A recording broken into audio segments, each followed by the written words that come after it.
Welcome, Kine and Kindred alike, to Season 2, Episode 3. Unless I've suddenly got that wrong because it's 8 o'clock at night in Scotland. So it's entirely possible. Time zones are amazing, people. They're just glorious.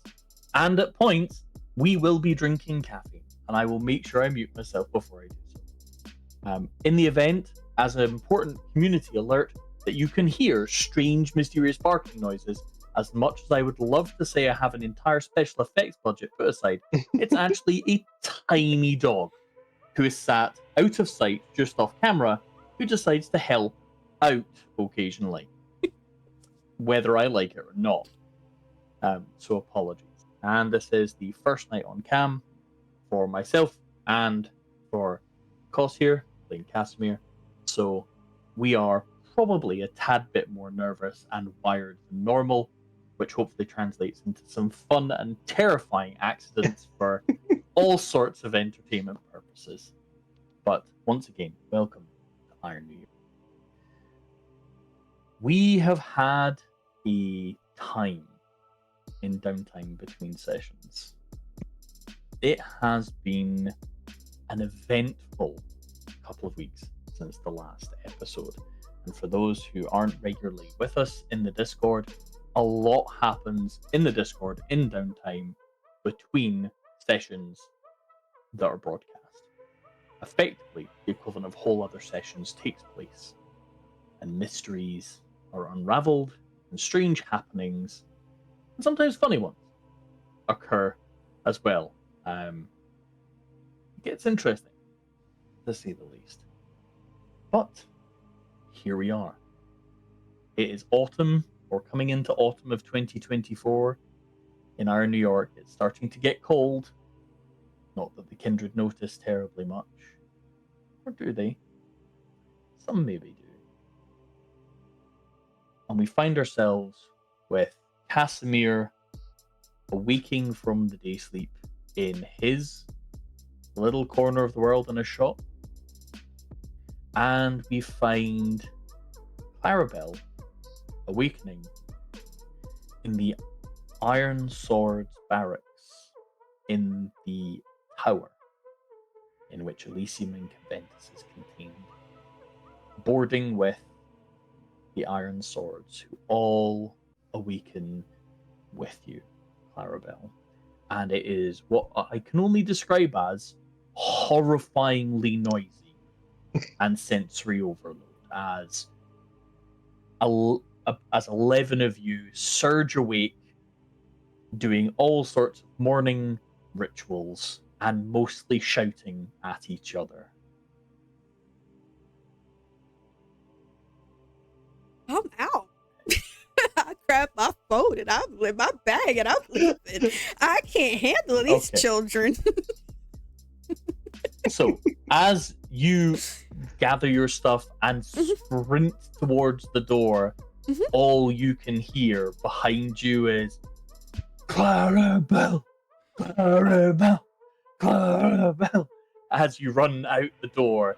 And it is a mixture of all those different voices, familiar and less so, in a strange, culty unusual that sounds kind of like football players.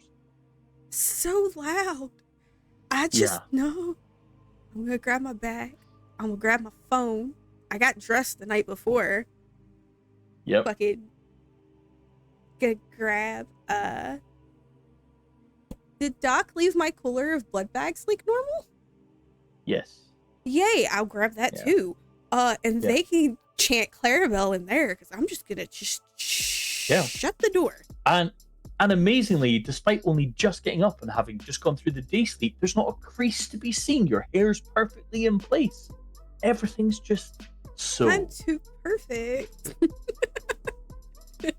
No idea why, but I'm perfect.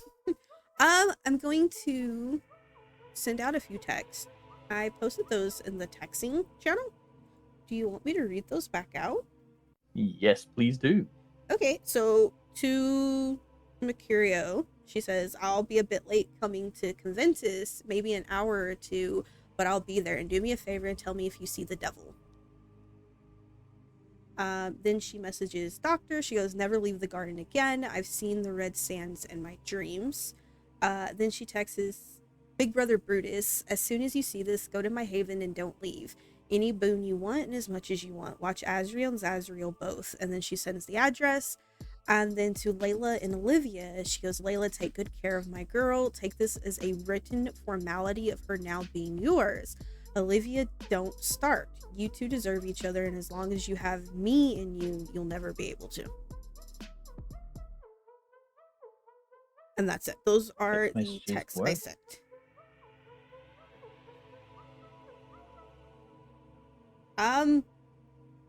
Aside from that, I want to get as far away from chanting as possible right now. So you're not going home, clearly. No. I'm gonna drink a blood bag or two because I know I'm down a blood point. You know what? No, yes. I'm not, because I'm only down one. I'm fine. I'm only down one. Okay. How many blood bags did he leave me today? 6. What, you trying to say I'm fat? Damn. Anywho, wow. What? Don't.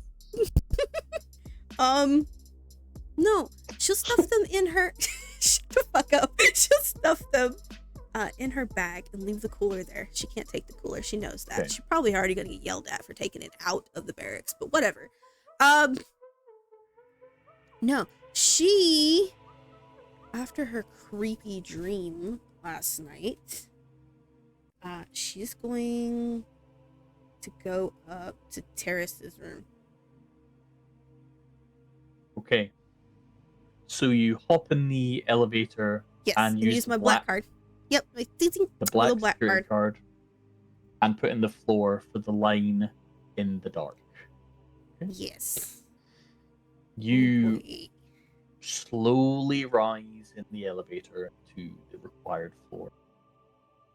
And very soon, because it's quite a good, quick elevator, you reach that floor, doors open, and a familiar depth of darkness lies within.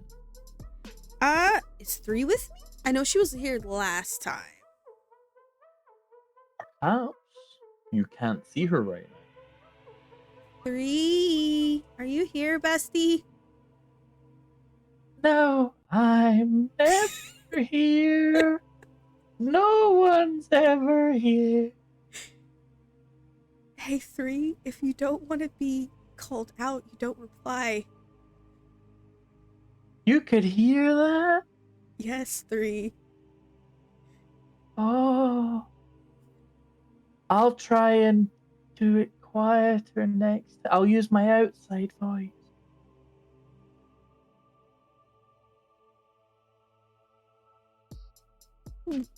Never mind. Never mind. Never mind. You're a few threads short of a web. And she'll step out of the elevator and she'll stay on the inside of the line because she doesn't want to cross it just yet. But she will call out for Terrace to see if she gets a reply. She's like, hey. Are you focusing your Auspex sight? Always when in this room, it's always sight. To the level 3, yeah? So, because obviously it's 2 across all senses. Are you focusing it up to the fully focused? It's fully focused straight to sight, so she can see. She realizes how dark it is in here. As you reflexively do so, the darkness retreats in your vision. The tiny amount of light coming off of the illuminations from the elevator shining across the gold and giving you very faint traceries of the spiraling golden light that leads into the center of this giant city block sized empty room. And in the center is a figure you have seen now twice before, completely in darkness, sat there on a chair, somewhat disheveled. Hey, T, can I come in? There is a faint scrape of the chair and a nod of recognition. Okay. Very carefully I step over and I will follow the golden line because I realize at this point he follows the golden line too. So she'll follow the golden line as close to the chair as she feels like it's comfortable enough. Like she doesn't want to get too close because she doesn't want to invade personal space. So maybe like 5 feet away. Okay. Make a perception plus awareness roll. Difficulty 4. I'm terrified. You got this. Perception and awareness. I got this. I got this. I believe in you. Somebody needs to. Mother, you have The dice really don't a lot of the time, so. Right. 3 successes. There Oh we go. snap! Let's go. Okay, so as you wander down that spiraling line, you feel a sense of compression almost.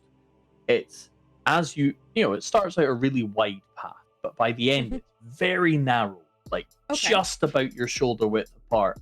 But there's not just the sense of, well, I'm following a narrowing pattern, but you feel a pressure on you almost from each side because you've now followed the path. You haven't ran across it like you did before, ignoring its pattern. And as you go, you feel you aren't affected by it, but you feel that this sensation would definitely be more significant if you were the target of it. Like it would be more restraining. It would be dampening. It would be crushing. Like a giant force. If it was aimed at you. Yeah, that makes so much sense now. But still is respectful when I'm running across it. So I'll get about 5 feet away and I'll go, I brought breakfast again. There's a lot more here than normal.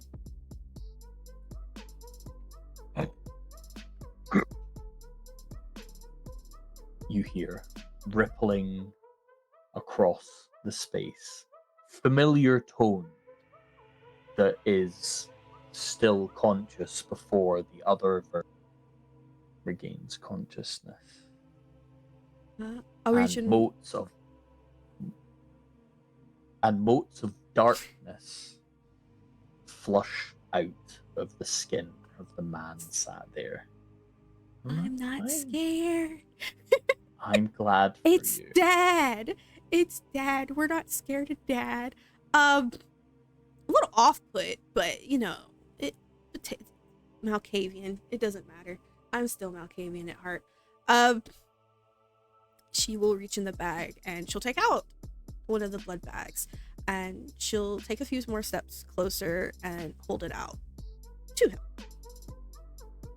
The hand that, sorry, the dog is deciding to be helpful again. The hand that reaches out, despite being normal in size, you get that feeling of massiveness from it as it reaches out, and it grabs that bag and gently removes it. And you can see it bringing to its mouth to feed slowly off of the bag. I will wait for him to be done to see if he's willing to talk now. If not, I'll give him another one. After a minute or two, it looks up and that void-like stare, darkness, blacker than the surroundings, meets you eye to eye again. You want another one? No. How are you feeling today? Besides the normal restrictive things, I can't help with that. Hello.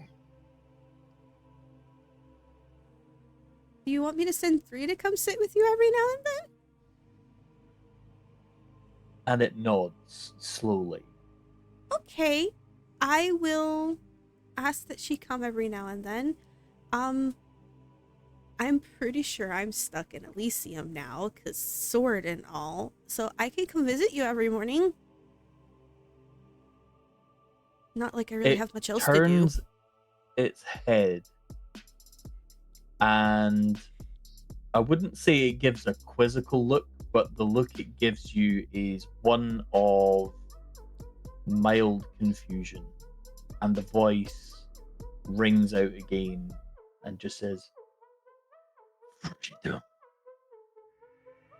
Always yours. I can't give you freedom. I mean, the best I could do is take back what I said last time. Would you? It frowns at that. I mean, making it where you can only hold me. So we can talk and walk around, and we don't have to just be standing. Me standing, you usually sitting. Trust, freedom. Freedom comes from trust. Doctor. Which doctor? Doctor. Doctor. And it points at you. Oh. You trust me?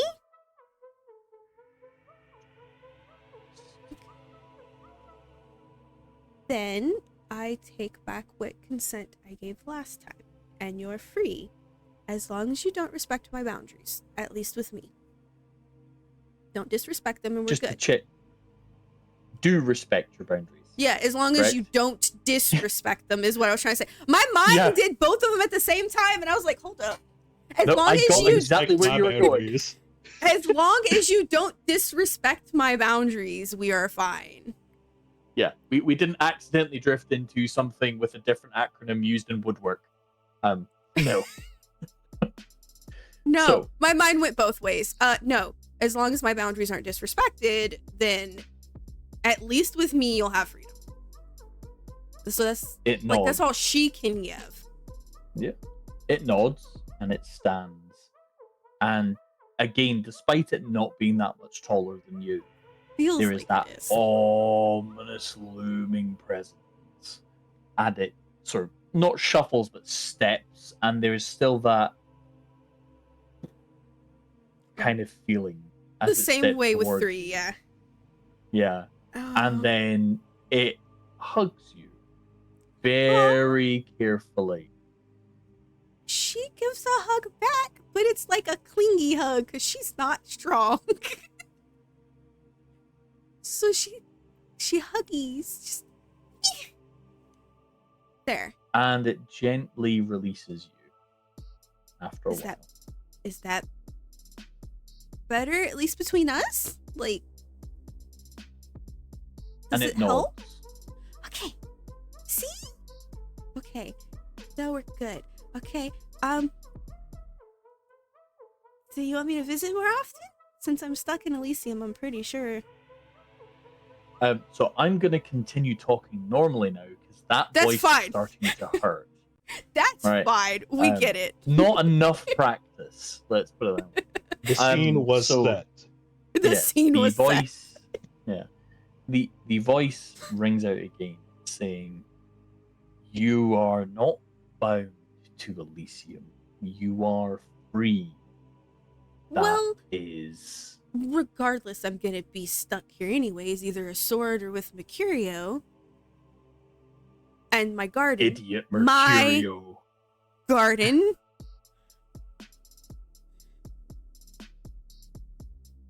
Your garden.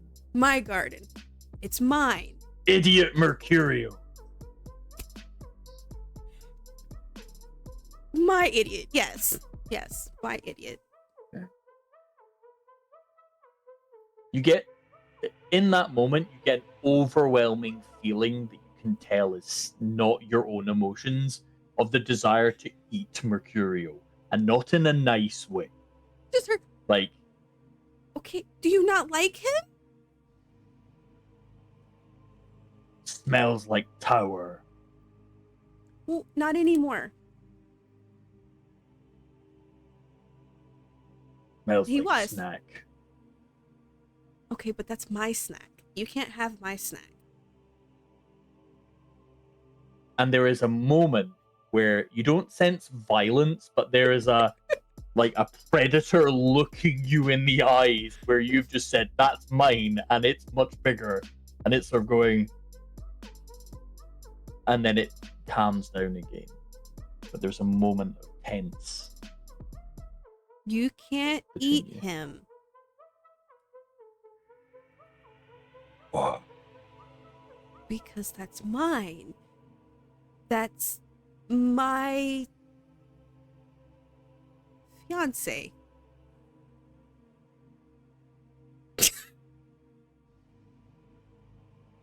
There is a pause, and it just sort of makes a noise, like of mild disgust and tolerance. Okay, I can't tell if you guys are friends or not. He says you're friends. You act like you would stake him and stick him on the top of the Statue of Liberty to fry in the sun.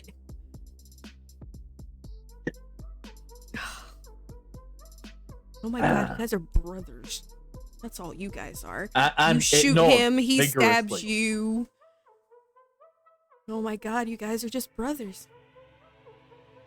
Y'all are brothers by different sires. Holy shit. Oh god, y'all are gonna eat each other.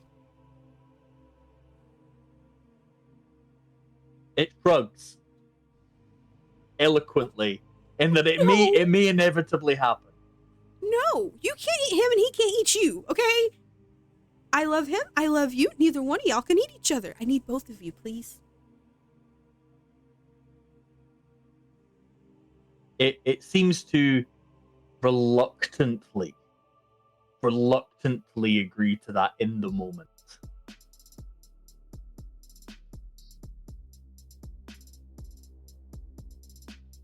You two are gonna be the destruction of me, aren't you? No. Yes. Save. No.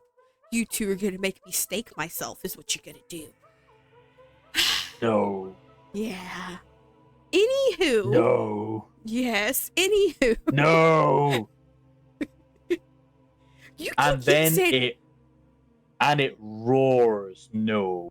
And it is loud, and it vibrates, and it She'll is filled scream with a yes passionate back. denial. Just like Bree has taught her to scream back with every bit of fiber she has. She's yelling yes right back in his Make a face. courage roll at difficulty 5 Hey, I can for actually- how loud this comes over. Okay, I got you. Said difficulty 5, yes. Yes, I did. Okay, we got this. Bada bing, bada boom. I got this. I got it. I'm gonna yell back in its face. What's wrong with you, Claire? Malkavian, don't answer that question. 2 successes. You actually managed to summon a combination of volume and passion, shall we say, given your Aha. petite stature. And it seems to respect that. Like, in that moment, it seems to relate, because you're not cowering, you're not running away, you're embracing what you desire, and it seems to respect that, and it nods. So, And then anyways, weirdly pats you on the head. squeak. Anywho, as I was saying, sit down, we gotta talk. Because I need something from you. And you're gonna have to hear me out on this one. It grabs you by the waist and sits down on the chair and pops you in front of it on the ground. Okay. She's Like, sit. okay, fair enough. She And told him to leans sit. in to stare at you. Okay, I need some of your blood. But you don't need it in a bag or anything. I need there to be a slight blood bond between the two of us. I It could tell doesn't you. hesitate. Oh. It doesn't even hesitate. It reaches down with enormous fangs. Like, you've seen Terrace have fangs out in a rage, like in his anger or frustration. These things look like a saber-toothed fucking She cat. will back out and just no biting. And it's like No biting. as they come down to about here. And Not- he tears up Ooh. his arm and then offers it to you. You didn't even listen to why. Rust. Fair enough. She'll lean over and drink it. Enough to get Okay. a blood point back. Okay. And you can mark on the appropriate blood bond. Yep. Oh, and lick it closed. I don't want him bleeding out. Yep. Yeah. Make a Oh no. Oh no. make a perception plus occult roll. Difficulty 6. You got this. And your specialisms are predicting Deviation. the future, Deviation. divination. So that does not apply. Fuck. It You is said not a perception and divination occult? thing. You said perception and occult? Perception and occult. Difficulty 6. Oh, And you is may such a spend weird willpower. combo. Oh, that is such a weird combo. And you said difficulty who? Used 6? to. Yep, 6. Difficulty 2? Yeah, it's only difficulty 2. Yeah. Just difficulty said- cheese sandwich. I said difficulty They said who? difficulty who? I I said know, I difficulty who? Difficulty you. Oh, one success. 1. You recognize the flavor of the Vitae. It is not just tasting like Kindred Vitae, and you have to think really, really far back. And in your dimmest memories of your earliest time in the wild, running away from things, you remember drinking from something that you thought might not have been quite human and might have been touched by some form of power. And you taste that again here.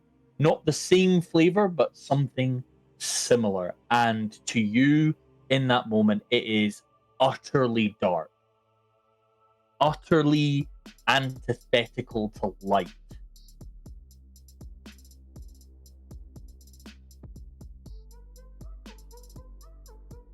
It does not taste like fey blood or sparkly flower essence, etc. It just tastes of utter darkness.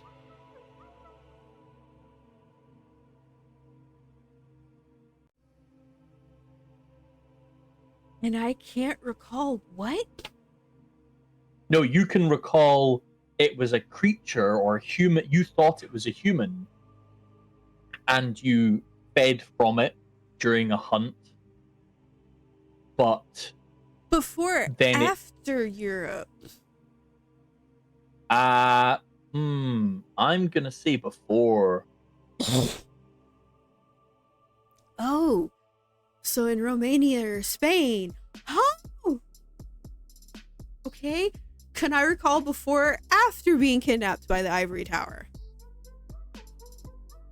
After.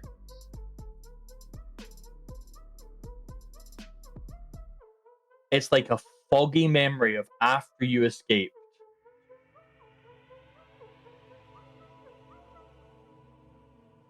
Sit back. Like I'm sitting like on my knees, but my ankles are crossed. So I'm Yep. sitting like on my crossed ankles, just looking up, going.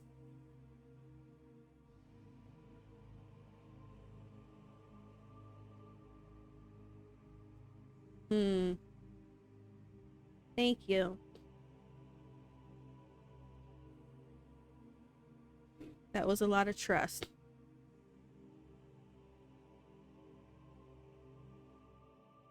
And it stares at you.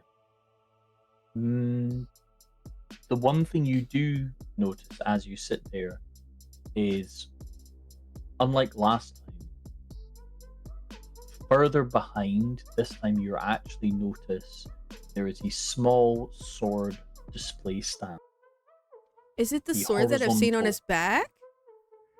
And you can see from where you are sat a horrifying ghostly presence around it. And I mean every hair on your body attempts to stand on it. Is it the same thing from the shop? The presence that I felt at the shop when I seen it? Okay. Yeah. Oh.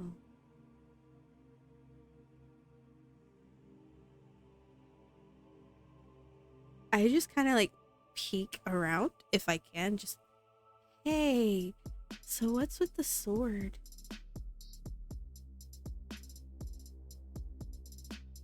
Just gonna 2 seconds, make sure I get this correct. Alright. Like, that's twice now. Oh boy.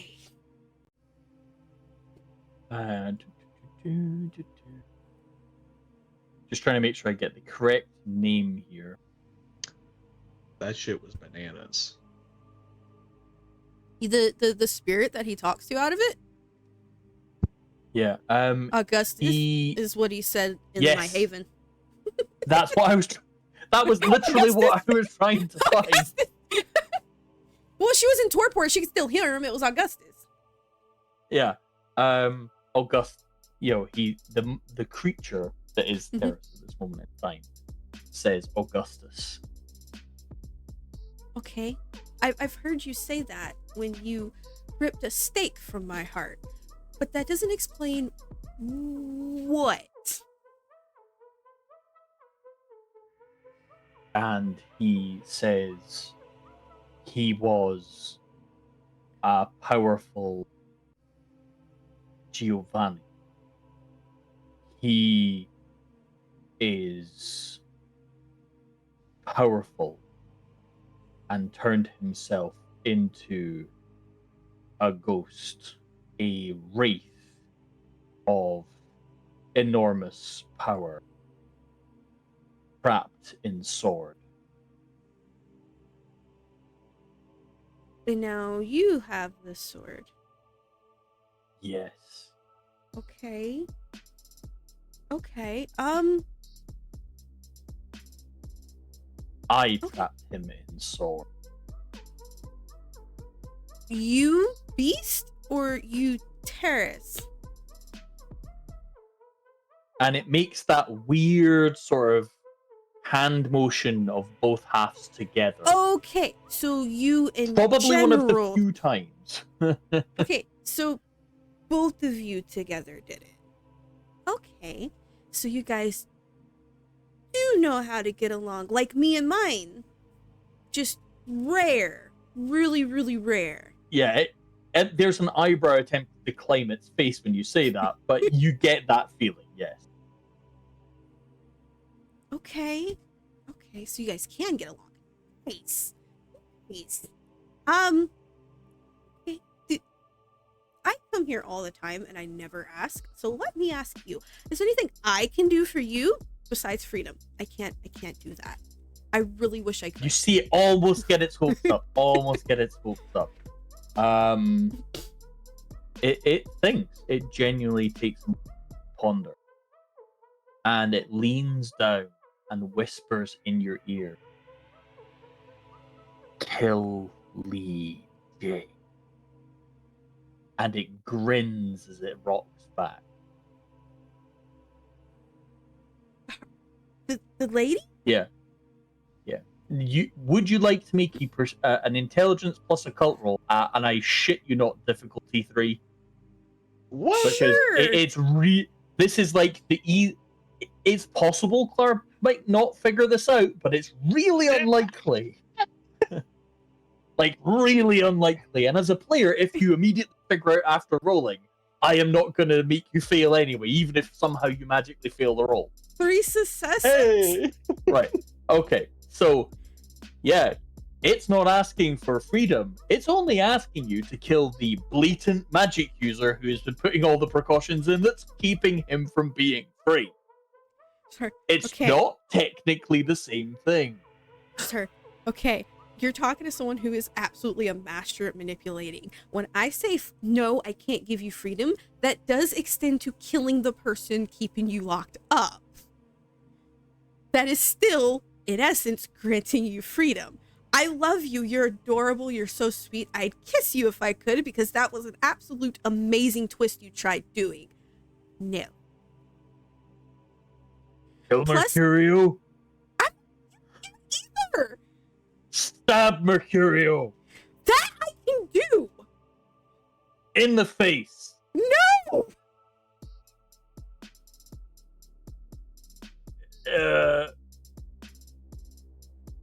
It sort of runs out of steam for a minute.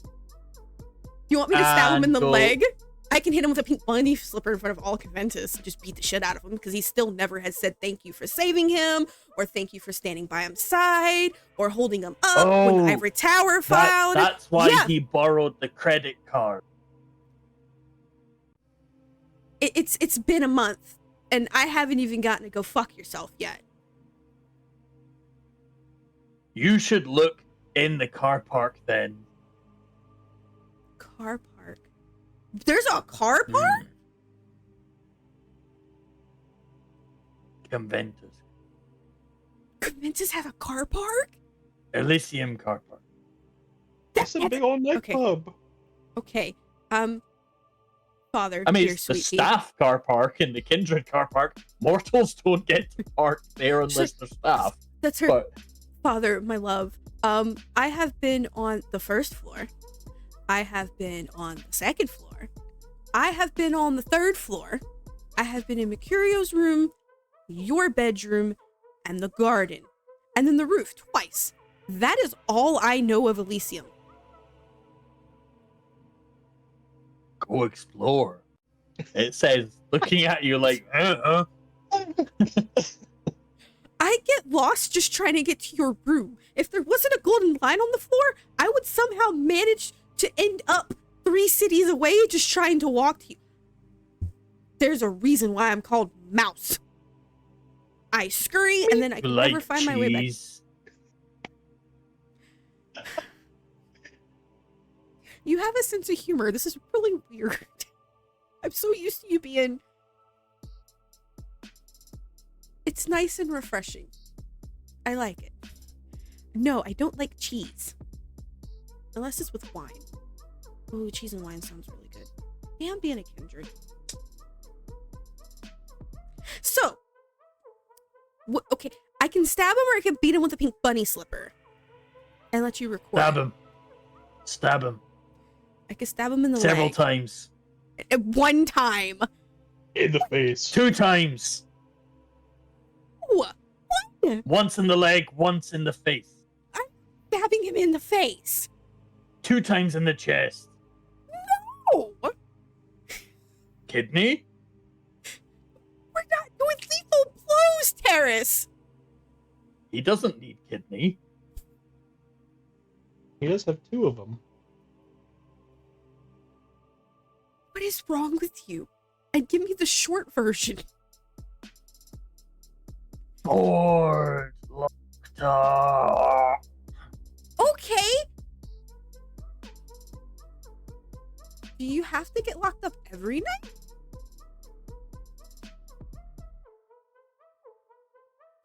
That very much feels like a yes. What if you were bound to someone for a night so that you could leave?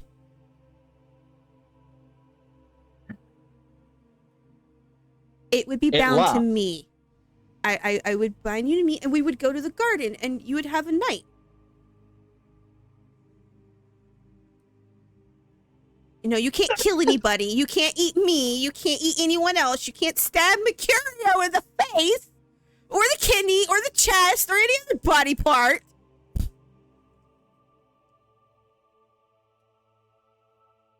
You are acting like a brat. Devious. Note to self, next time I come in here, bring the whip. So I could beat you like I would someone in the cult.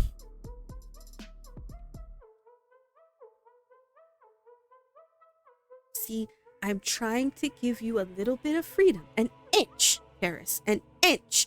And you are taking miles. Do you see the problem here? And it leans forward, and in an almost terrorist-like voice, it says, "That's how I win." No. You win by taking inch and inch and inch and inch and inch and inch, and you let everyone else take a mile. Because while you're taking your nice little time getting there, they're running themselves dry, which means by the time you catch up, they're easy pickings. Holy shit, I sound like my sire.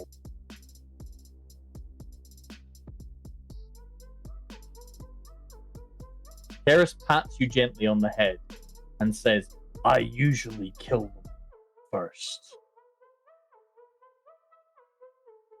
That's not good. You don't destroy That's thinking what beings. he says. Well, you don't destroy thinking beings. Does it count if they're stupid? Yes, they still have thoughts. If I kill you, would it count? You're acting stupid. You couldn't kill me. I mean, fair, but that doesn't mean I wouldn't try. It would be funny. It would be funny, because you'd probably be holding me by the back of my dress, holding me up like a rag doll, watching me spaz out, trying to beat your ass, and you're laughing. That's better than what I thought. What did you? And it takes two hands and it goes, Squish me.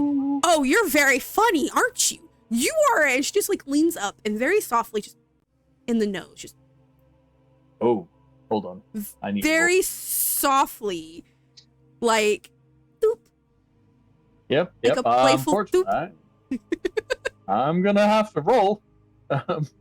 Thankfully, it's a very high dice pool and it's quite a low difficulty." He says, "Roll to not eat your hand."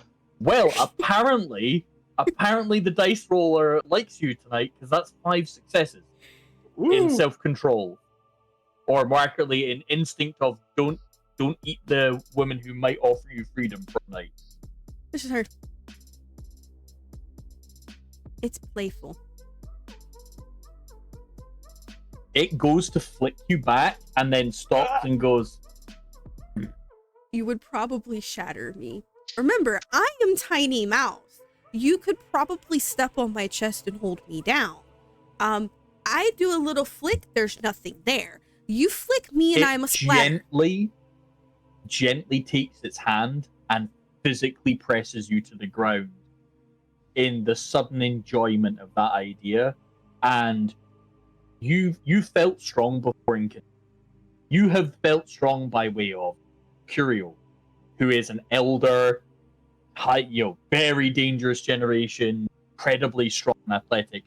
This is like gravity just decided to change direction. Got it. And it's like, oh, kind of squish. And it goes, Oh, you're so funny, aren't you, Terrace? and it pushes you away, like sliding along the smooth stone. And you slide and slide and slide. This is gonna hurt. And slide. I'm gonna take out my nails and jam them into the floor to try and stop myself. Smart move. Talents. I would love it if you could. I'd love it if you could make a stamina plus athletics roll at difficulty 4 because of your talent. This is gonna suck. Let's go. Come on, you got this. You said difficulty 4? Yes, because you're using grippy talon.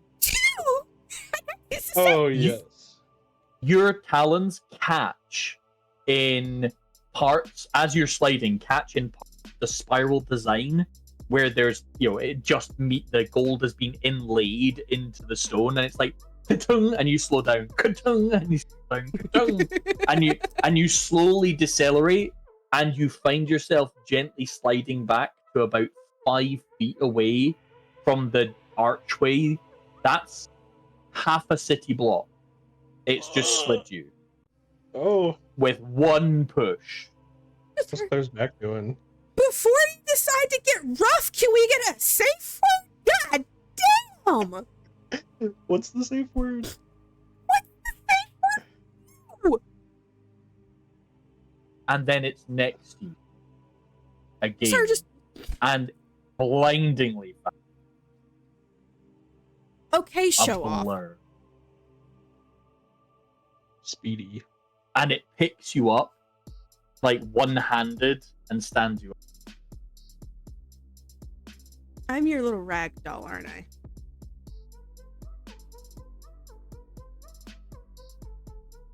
Two seconds. What? What? That's really scary.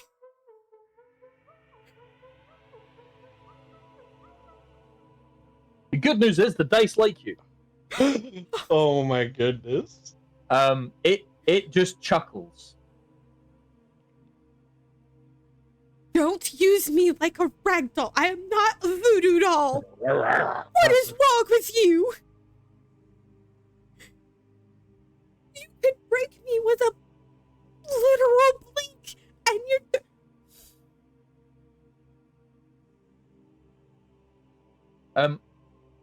Clarabelle, it's about this time that you start to feel that blood bond really start to sink. As it's passing into your system, and you can feel that closeness settle into your mind. Probably You know best- what it is. You know what it is, Oh no! but you can feel it settling into you. Sure. I think it's time I go. It was fun being your puppy dog for a few minutes. Completely fun being, a blood slide on your floor. I think it's time I go. And it looms in and sniffs your hair in a really weirdly possessive kind of gesture. And then sort of leans back. Yes, sir. And there's you can see the darkness starting to fade in it. Sure. Is it time for you to wake up now? And it just looks weirdly confused, like it's caught between two states of being. So you can probably infer that. You go sit down. Mage lady will come down. I'm gonna. Did you sniff me? And then very suddenly, it is back at you, and it lifts you up by your clothes and pins you against a wall, and leans in, and takes a deep smell right next to your neck. You cannot bite then- me. And then drops you, and then walks off. That was intense. I don't need my bag. I'm just gonna go. The bag, by the way, has actually followed you the whole way here. Thank God. I take my bag. I'm gonna put it on. I think it's time to go. And you hear a voice going, "He likes you."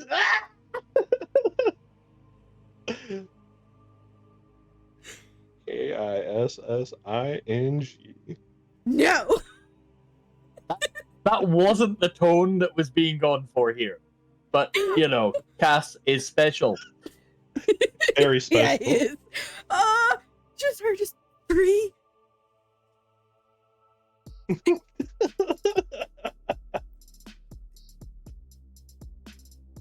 Healy.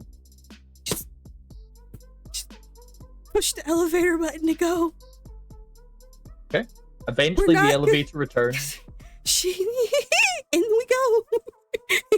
Now a And blood bond. you head No off. feeling, just down and go. Oh, to the Where are docks. you going? To the dock. To the ducks? Dock. To the dock. Dock. The Right, undercross garden. doctor.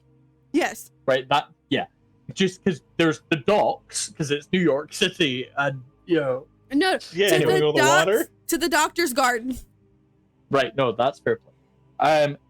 We're going to quickly switch over to Casimir, who has awoken this fine night in his little shop.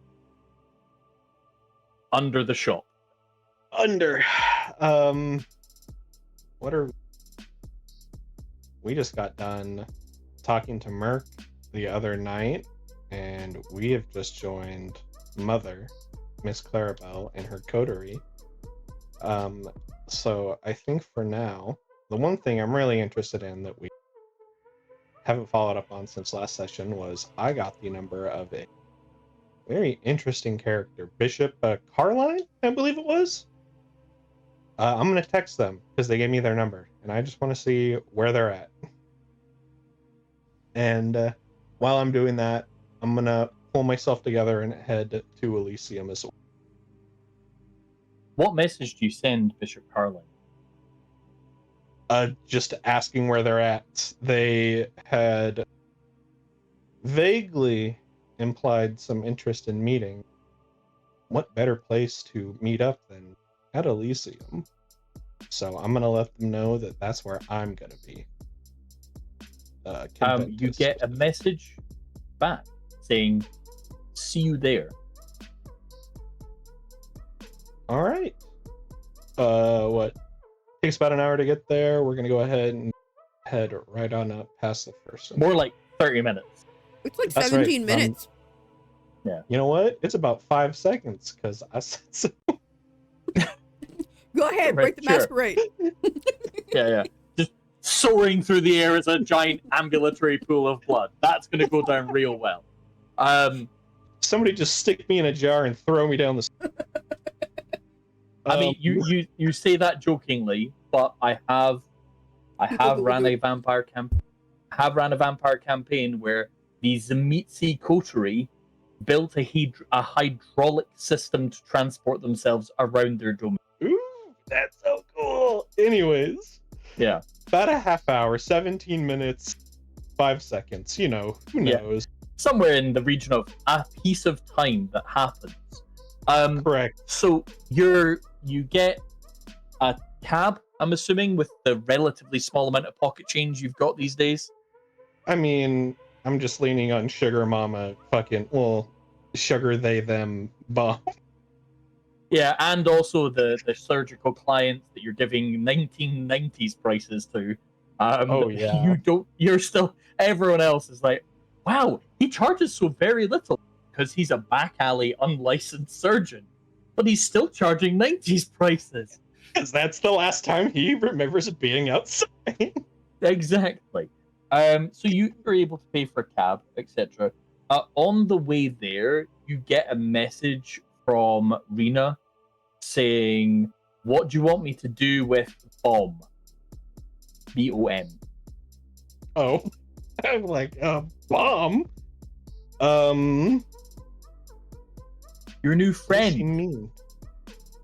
Keep her busy. Message back and just say, keep her entertained.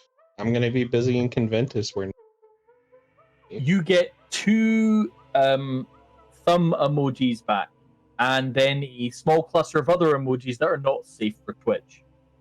I'm just in the back of this cab with my head in my hands because I already know whatever's happening. I mean, yeah, given the mental state you have conditioned Bomb into somewhat by accident / design, they are struggling with the transition, and Rena is taking massive advantage. Fucking arena. Yeah. We'll have to take care of that at some point soon. Probably. For yes. now. For now, you head to Elysium. Absolutely. So, you fairly shortly arrive at Elysium, pulling up past the huge queue already formed because the sun is down and the red carpet is out. Fashionistas, popular people. Make a perception plus alertness check at difficulty 8 for me, please.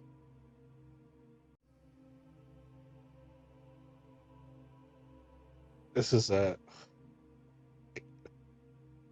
perception plus what? I am so sorry, my friend. Alertness. Aye. Let's see how this goes. It's gonna be great. We're gonna win. Perception plus alertness. Absolutely. And this is a difficulty 8, including my one eye, or No, difficulty is including your one eye. That's why it's difficulty 8. okay. I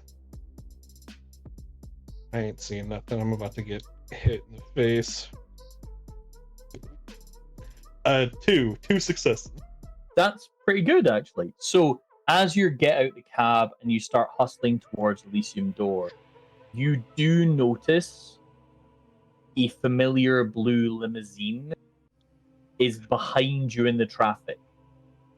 You may wish to make haste to avoid an awkward encounter. She just won't leave me alone. Or she's turning up for her, nightly routine, but... Sure. Casimir's too full of himself to think of anything else, but she's there for him. So, make a self-control roll if you firmly believe she is totally stalking. That's what At difficulty 6. Self-control at 6. Sir, yes, sir.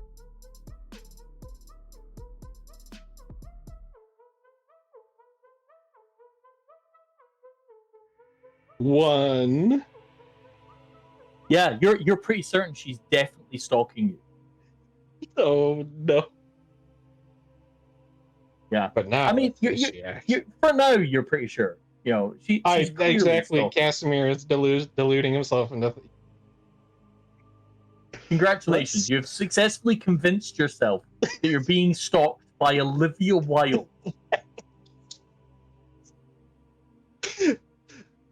I was hoping you were going to fail and kind of come to, but apparently not. No. Oh Lord.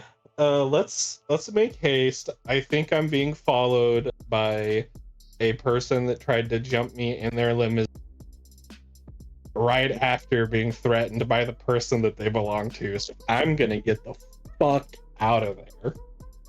Let's get straight into I'm Elysium. Benny Hill. I'm running. There's an outline of me and some dust. Okay.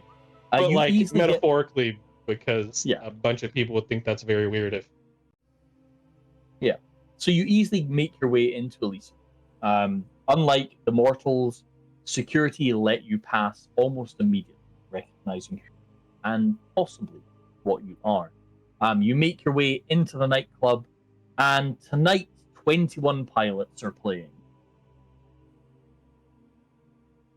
And it's going hard. The dance floor is full. The bar is mobbed. It is a heaving mass of humanity, which would slow other people down. Claire, where are the lights at? Hit it. There we go. Okay. I got You've gone full 90s already. Full 90s. Hold on, I got a better one. There we go. Okay. So Elysium itself is jumping. Now, as you enter, what you do notice is the population you've spotted usually one or two kindred hunting as you pass through the crowd. It's a normal part traveling through Elysium. There's nobody here yet. You're here like sharp. You live really close You got up and went, I'm going to Elysium. So you might very well be part of the early wave, okay? And you get yourself into Elysium. Yes. We're gonna head up to Conventus and... So up through the second floor, you spy Mother of Monsters watching 21 Pilots, and Layla off to one side, looking a little bit private, in a booth, possibly with someone. Can I see the door? Ollie's with her? You can make a perception plus alertness roll. In fact, perception plus investigation. It is, however, difficulty 9 because you have one eye. Difficulty 10 billion. No, 9. 9. Just 9. Perception plus it was investigation. Not that it matters. Yeah. You never know. You can get those one successes. I could. I mean, I did get those 2 8s on that last Exactly. One, so, difficulty 9, perception plus... Okay, let's go. Well, there's a person in there. I rolled a 0. Okay, so they're with someone. You do not know who. You can't tell. Maybe it's Ollie, maybe it's not. In the blinding, pulsing light show, smoke effects, reflections off of surfaces, that kind of illumination, and the just overall sensory overload, it's just like, no, never mind. Like, you just about made out Layla's like huge feather boa and enormous blonde hair, and that was about as lucky a spot as. But you get in the lift. The usual security guy is there with his sword and his very polite garb, and helps you up to the third floor into Conventus itself. It is mostly empty. Like nobody else is here, apart from Janet and a couple of swords-looking people you haven't necessarily met before, but you've seen around. Janet and some swordsy-looking people. Well, we're waiting for Carline to show up, so let's say hi to Janet. The last time I got to see her, I was dragging my ass out of the because I just about got fucked up. So you did. I'm a little bit more put together today. I used a little bit bombs, not a fucking stitched up shirt and some black slacks. So you're wearing clothes that haven't been gratuitously covered in blood. Pretty much, and just washed. And now they're all slightly red. Yeah. Yeah. So you head up, and Janet sees you coming and waves in a sort of respectful way, and goes, "Hi, Casimir. Why haven't you texted me? I thought I would be the first thing on your mind this morning after what you said."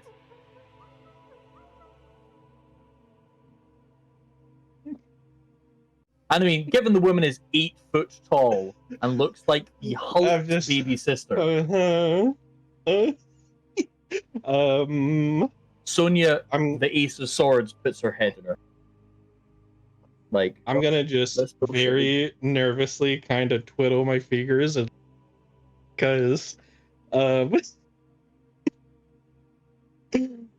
I didn't forget. I'm gonna say, hold on. So I'm a little bit of a mess. We got big ol' Janet staring down. She's giving me a little bit of a guilty stare. I mean, she gave me her number. Might have hit on a little tiny bit. So I'm just gonna say, I was very tired.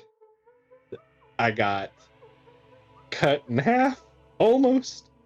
And then I dragged myself into a booth and got my insides rearranged by a La Sombra. And not in the fun way. So I'm just very sorry, Janet. A lot has happened in the last 24 hours. Janet leans in, cups your jaw with one hand, and just gently strokes your hair and goes, "Oh, poor little baby. I thought you were tougher than that.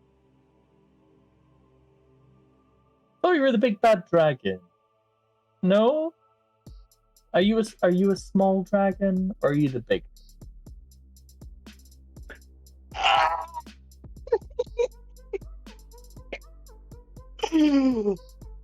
Maybe webcams weren't a good idea. Thank goodness it's dark in here. Oh my goodness. Nah, bitch, you red as hell. For the audience, welcome to Janet the Sheriff, who is notoriously what can only be described as a horrifyingly effective flirt with everyone. So fucking red. I'm very thoroughly. I'm just melting into her hand. Grabs my chin, and I'm kind of lifting. I'm just hanging. Okay. Make a self-control roll at difficulty 10. You said it. I'm gonna make you roll it. Never give the storyteller ideas, people. Never give the storyteller ideas. You know what's good is the worst thing that's gonna happen is she's gonna have hickeys because I don't got any fingers. Yeah, it's hilarious because you don't actually have any teeth right now. Although I think. Oh wait, no, she's there. She's there. I thought we'd lost her. I thought she'd fallen over. Oh no, she might be. She's going. Oh, right. Deep breath. Oh, right. Get that difficulty 10 self-control roll, please. Jeez, 3 self-control, difficulty 10. Yep. Let me just gum down Janet's neck real quick. I got 1. 1. So you manage to maintain some semblance of coherent thought, right? There is a string that says, "I'm supposed to be meeting someone.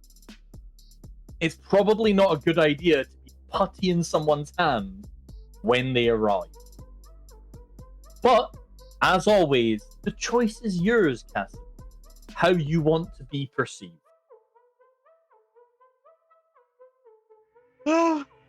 I'm going to take what little dignity Casimir has left and find a nice, quiet pit somewhere. I'm going to very gently remove Janet's hand from my chin and just walk away very, very unsteadily. If I were anything but a kindred, I would be a bright red. Yeah. And not trusting my voice, I'm just waving as I'm walking away. Yeah. Would you like a tiny moment of storyteller common sense donated to Casimir here? Please give him some. She doesn't have your number. You might want to text her. Like, you get to a booth and go, "Sorry."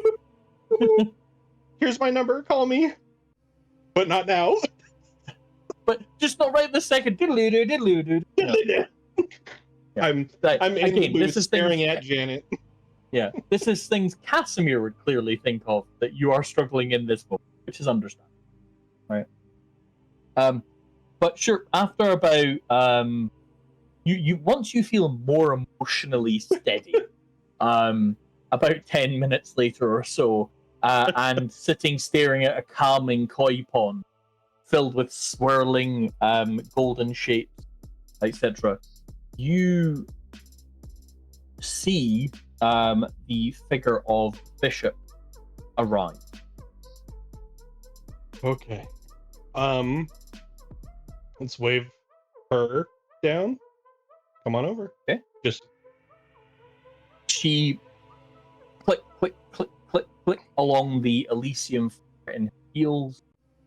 The severe black clothing, very much La Sombra-esque, but it's a suit, very tight fitting, and she approaches the booth. And then there is a moment where you realize she is wearing clothes really not suited for clambering down into a conversation pit. Where she then instead sits and then swings her legs over and then shuffles with a fairly good degree of grace and smiles to you, Casimir. Caroline, thank you for coming. It's Bishop. Oh, Bishop. Bishop Caroline or just Bishop? Bishop's fine. So, the last time that we met was somewhere a little bit darker and a little bit more dangerous. And you had mentioned a certain interest in a book that I found. And I'm just curious what you're willing to share with me. You know? It's a little interesting that Alessandra, a bishop no less, is interested in another clan's book. And what would I get for sharing that information, Casimir? Well, it depends on what you share with me. That doesn't really work. But if we are a bit more setting out the terms, I share what I know, you share what you know. Equity. What? So I'm curious, as far as this is a little bit of an above game question. More Yeah. As far as that book, like, is it literally just so kind of absorbed what was in it? Is it still like a physical book you can read from? Because I know it's kind of like. Oh, it's a huge physical book written on human skin. Okay. Basically. And so I'm just curious, like, what when I went through it, like, what would I know of it? Because we didn't really ever talk about like contents of it per se. Well, that's because you passed out when you did it last time. And then woke up feeling strangely different. So apart from that, what you're aware of, it's effectively the chronicling of enormously complex knowledge of both disciplines, your clan's genesis and lines, rights. So it is effectively a primer on Tzimisce. That's a big, important, dangerous for anyone to have book. Yep, and you have it. / Anton. And I, yes.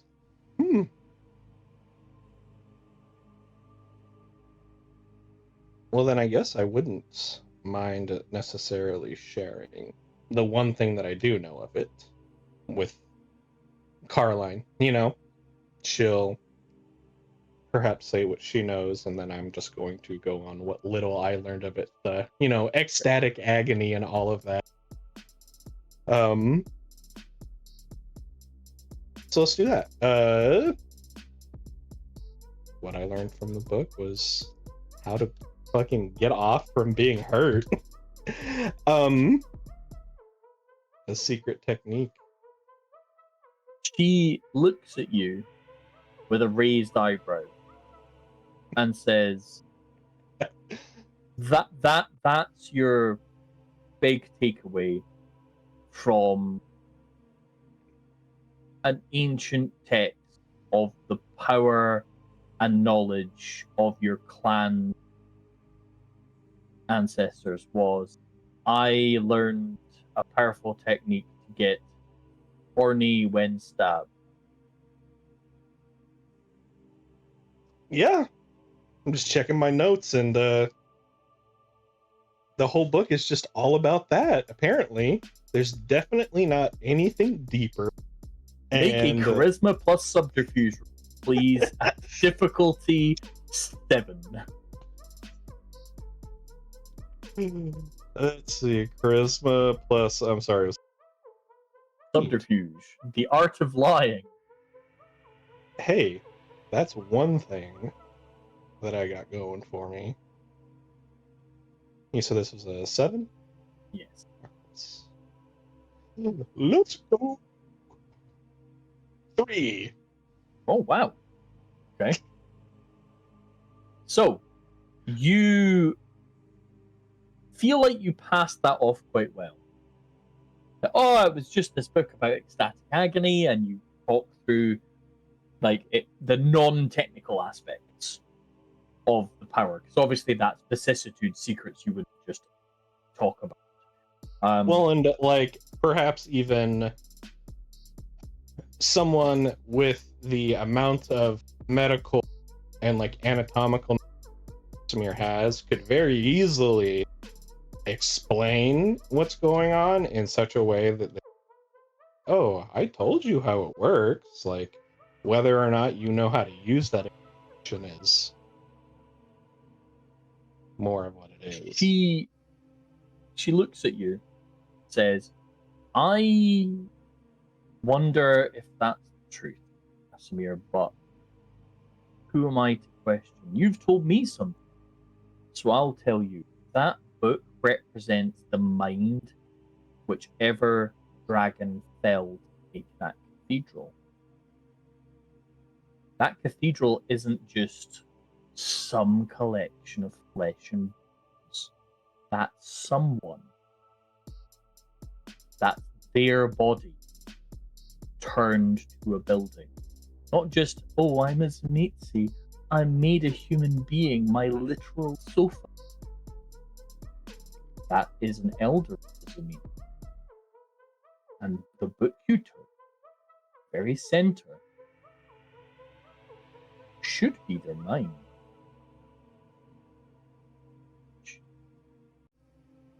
And you say it only has that one thing?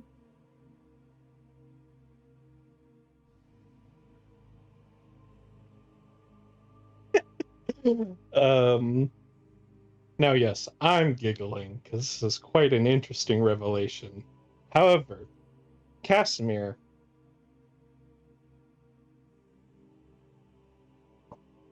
I'd say not someone as skilled at being passive as other Kindred, is a little bit ecstatic at that potential information and tries to immediately cover it up by acting sad.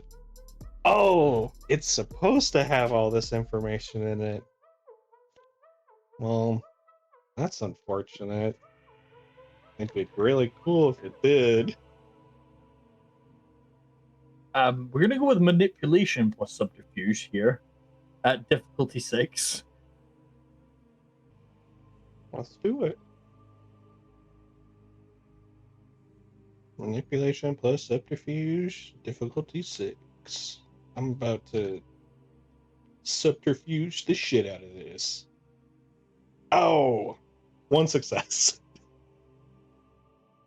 She looks at you and goes, oh, yes, the nothing else in the book. Mm-hmm. Yes, the nothing else in the book. Yes, she looks at you and goes, when you're ready to have a more mature conversation with a potential ally, someone who has faith and no judgment, then... Wait, 1 second, you cut out right in the middle there, I'm sorry. Oh. When you're ready to have a mature conversation with someone who respects and understands the Zamitsi hobbies, then maybe you should reach out again. And maybe don't lie. Or at least quite so badly. Doc.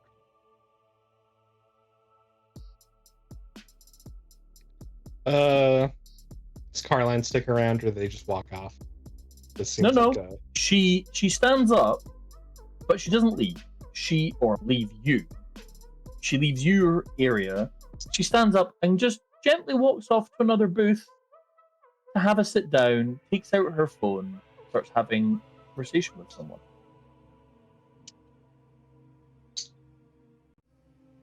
I'm not too sure. I mean, I don't even have the book per se, even. Let's try and salvage this a little bit. Let's go ahead and slide on into the pit that Carline's in. Okay. She looks at you with her hand I'm gonna over wait. the phone. I'm ready to talk. A little sheepishly, embarrassed, trying to play games which are just outside of my realm of understanding. She folds up the phone and pockets it. Make a perception plus awareness roll at difficulty. That's difficulty what? Oh, no, sorry. For you, it's difficulty 7. Sorry. Because, one eye. I don't know who has... That's not me. I got 4. Actually, I got 3 eyes. Chat, we're not going into this about as the meat seeing their eyes. Okay? It could go into conversation about pickle jars we're not ready for. And I'm so sorry. It was perception and subterfuge? Alertness. Alertness. At difficulty 7. Hey, that's splendid. Difficulty 7 for poor one-eyed Casimir.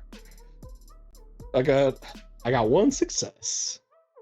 As you start saying that to her about how you're ready to talk openly, you realize the phone she just folded up and put away wasn't even on.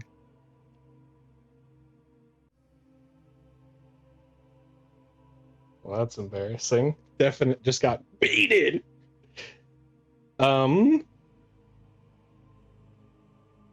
I noticed it's not on, but that doesn't really strike anything in my imagination. I'm too busy just feeling, I don't know, I'm thinking. I'm just trying to not put my foot in my mouth. So I have information. You have information. Ooh, I haven't had the chance to totally read over this book. It doesn't just have ecstatic agony in it, but that is the depths that I've reached. So, for example, as you translate in the book, we could exchange information, and perhaps I can reciprocate. What's the interest in all of this? It's a little weird. Yeah, like Sabbat and all that stuff. But, like, why do you want to know? It's really weird. Because there's a unliving temple to Cain by way of the flesh of Nietzsche Elder crafted into a cathedral right below New York. That's why interest. You, and above game, as a member of a clan traditionally as part of the Sabbat, it is about the return of Cain, proximity to Cain. It is that sort of focus that tends to be there. And the implication is that perhaps the temple beneath the streets of New York is a source for that power to rise once. That's interesting. I don't know what to do with this information. It's really interesting. Okay. So how about, as you research through, you let me know, and we have a nice gentle conversation in a private part of Elysium here in Conventus where we cannot be overheard, and we exchange information and share a purpose, perhaps.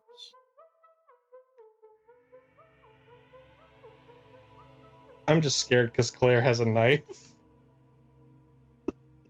I mean, that's a general state of being for all Kindred all over New York, but that aside...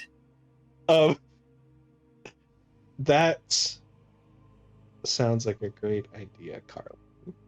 I have stuff that you want to know, and well, actually, there is something that you could help me with.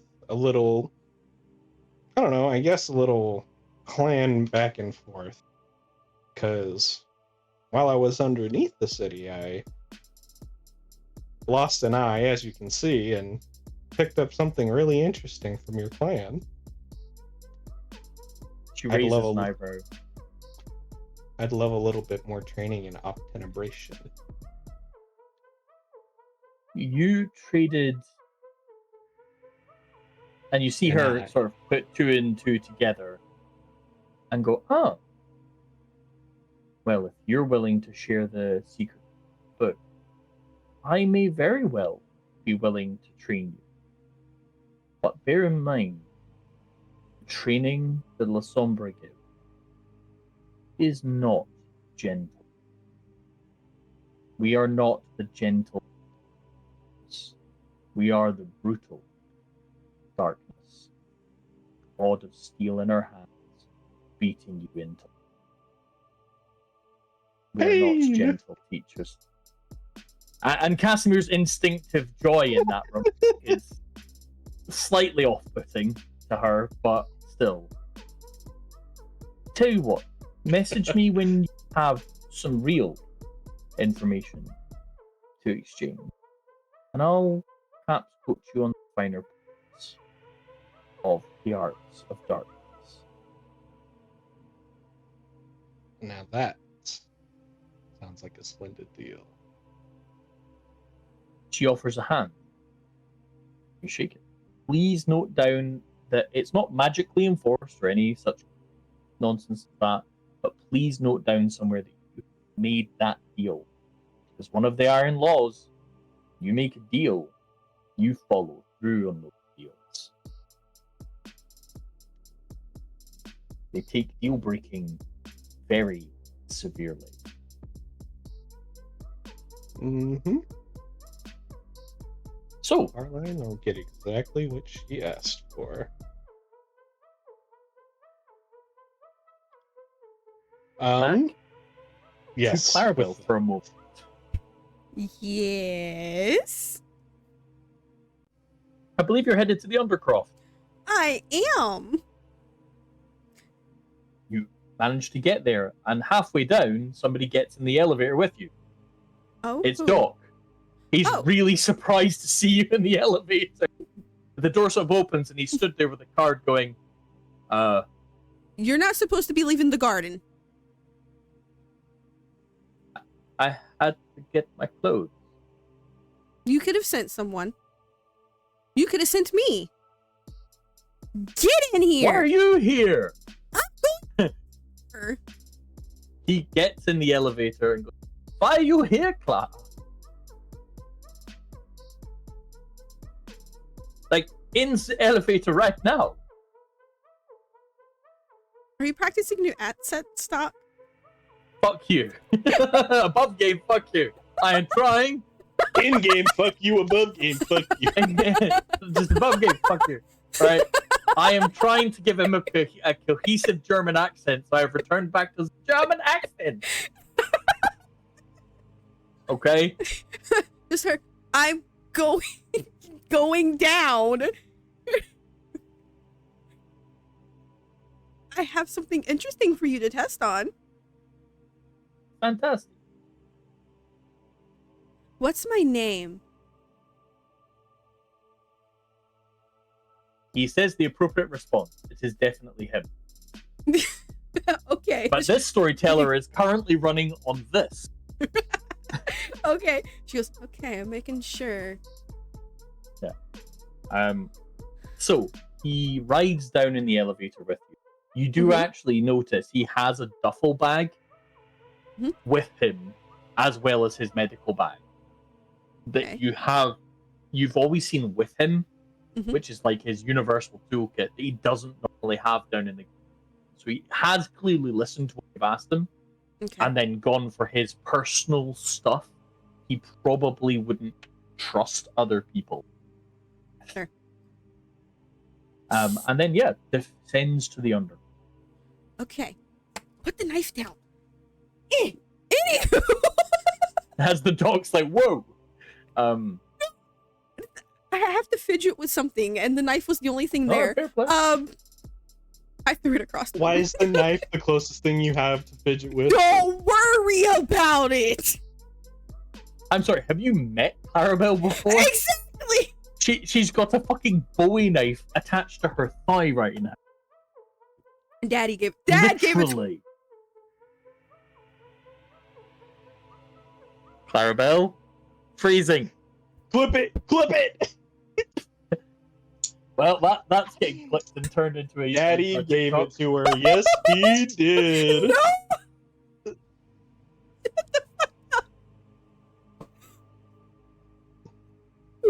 So moving And that along. got clipped too for the second part.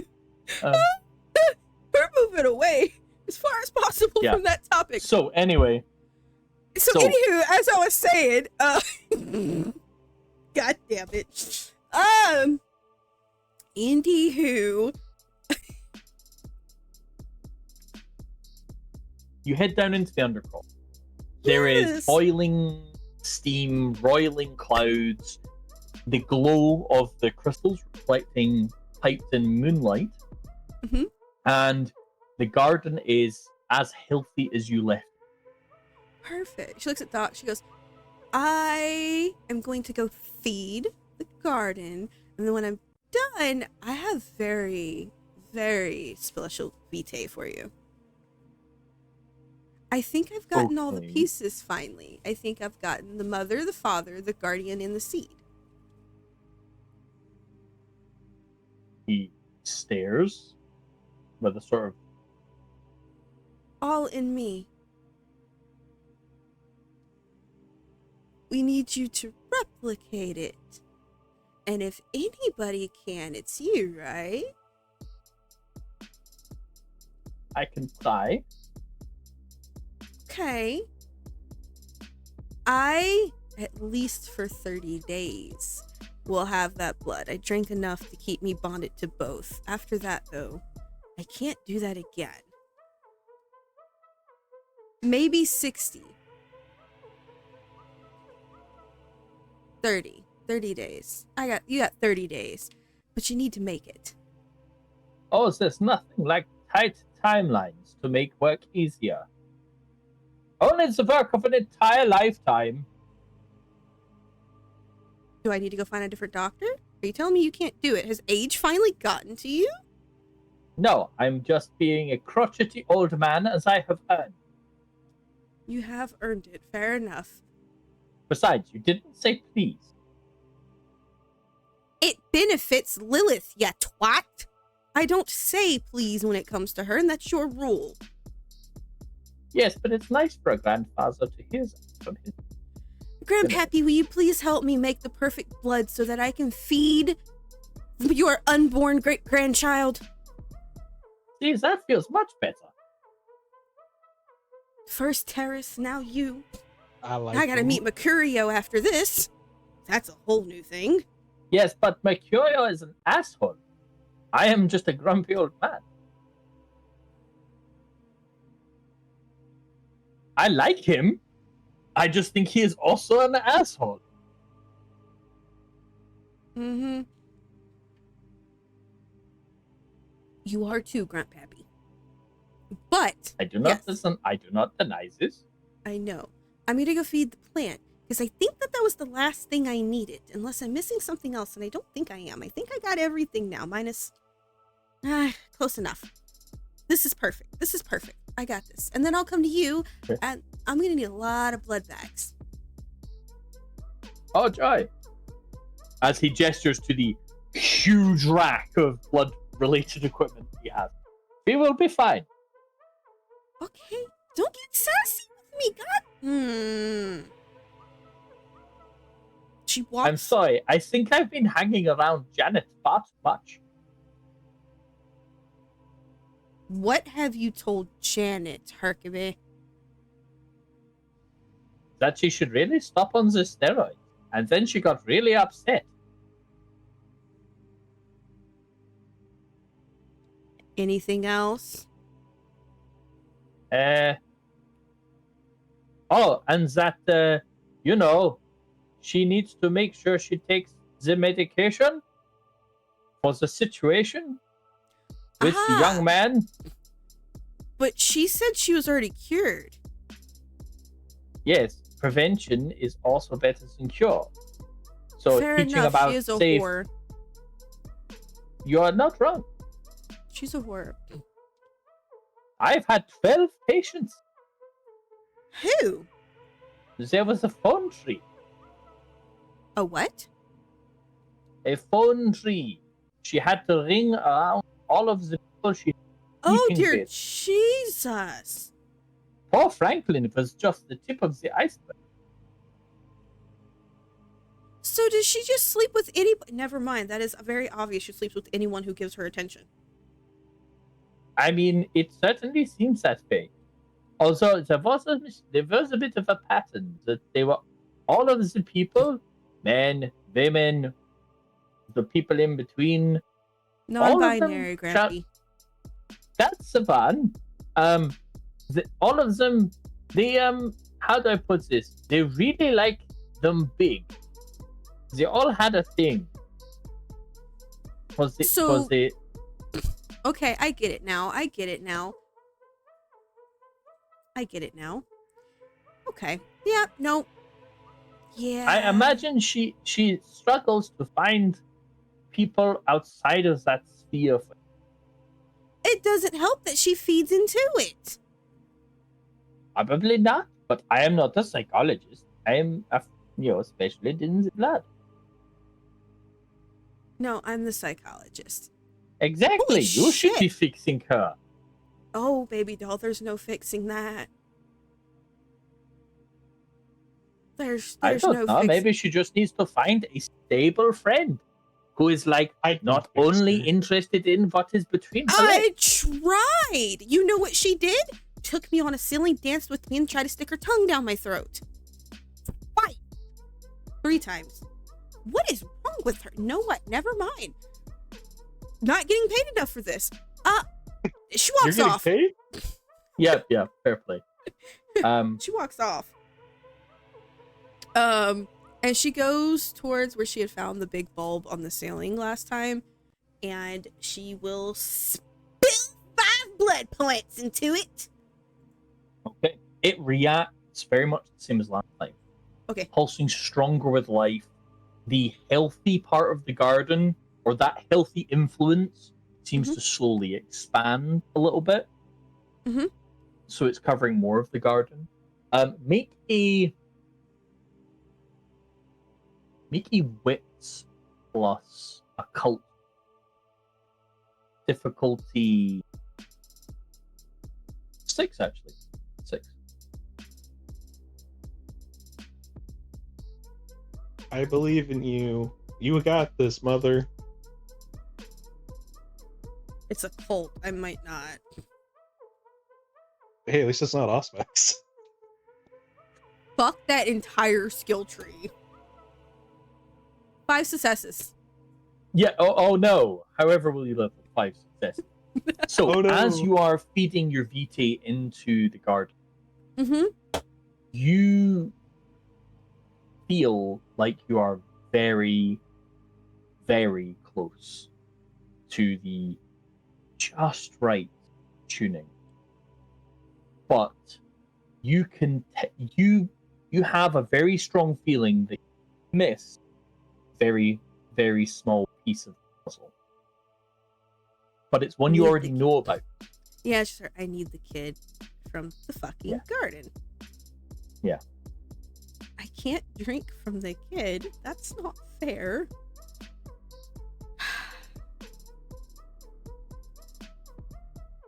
Can't make And anything obviously easy, we're talking can about you? the other one, not Yes. the other one. Yeah. No, the seed in the Central Park garden. Just couldn't make anything easy. You sure want a lot from me. Oh, you're funny. You're funny. I get it. You're a bitch. Anywho. It's almost like you're walking on a road made of thorns or something. At this point, I have no more flesh left on my feet. That is true. I'm walking on bone. And But those are about cracked and broken too. But you watch the garden genuinely flush clean, and you start to watch more and more of the blossoms take on that strange metallic pure hue. Mm-hmm. And as you sit there, there is a moment where it feels almost like not a twist, like what, I'm trying to think of the phrasing. Like when you do a somersault in water and your stomach kind of goes, oh, I'm upside down. It's kind of that sensation moment. Yeah. And you feel the garden. Oh, okay. Like, feel the garden around you. It's not just, hey, I'm in the garden, it's got good vibes. You feel it like it's almost a part. I'm going to go back to the blood bags and drink until I'm at full again. And then drop. So you sit there for about half an hour, just like guzzling them bitches down. Yeah. And then drop 5 more blood points into the garden. So you're just shotgunning beers at this She point, thirsty. basically. Just She shotgunned that shit. Just, Okay. she's been shotgunning her whole life. the doctor actually at one point goes, do I just start putting these in cans? Will it go down faster? I could compress them. You would just have to kind of push down, like put down the plunger and just choke it down. Okay, yeah. I'm gonna go feed the garden some more. Be right back. Okay. He looks slightly unnerved.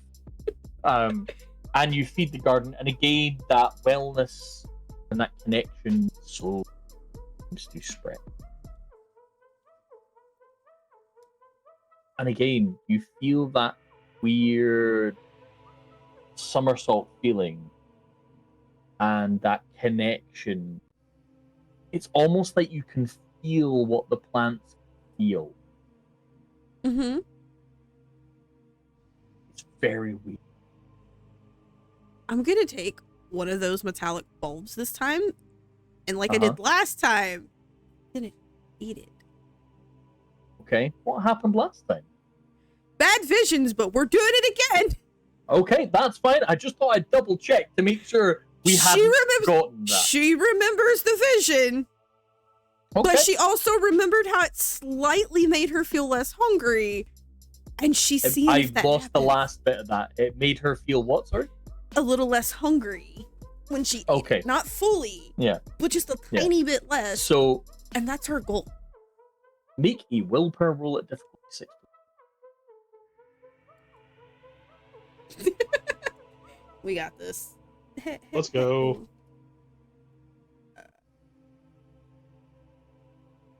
You said 6, yes? Correct. Motherfucker, you better give me this. 1. So, as you bite into the fruit, start draining the VT, it feels firstly much more pleasant. Okay. It does not feel like burning and pain. It's like this time it's much more like your memories of an incredibly sharp citrus might be. Okay, like, so it's fixing itself. It's not as dead as it was last time. Okay. Yeah. Okay. So okay. There's that, and then there is a moment as you're consuming the fruit that your mind kind of drifts away elsewhere, and you see a man, the man with golden skin and the wings, sat there pushing aside the sand in a desert, slicing his hand with his sword and pouring blood. And then you watch as your hand reaches out and uses the other side of the sword, but it's not your hand, but in your vision, it's your perspective hand. Yeah. and it draws your blood into the same, and the blood mixes, and you start to see very similar plants to here in this garden going out of,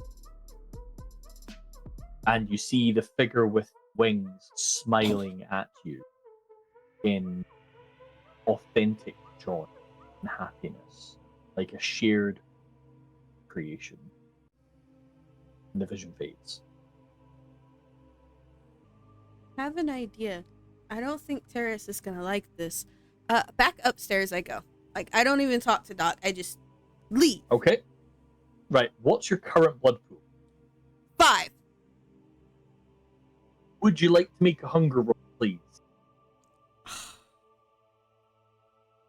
So in this case specifically, we're rolling instinct because you don't have Okay. self-control anymore.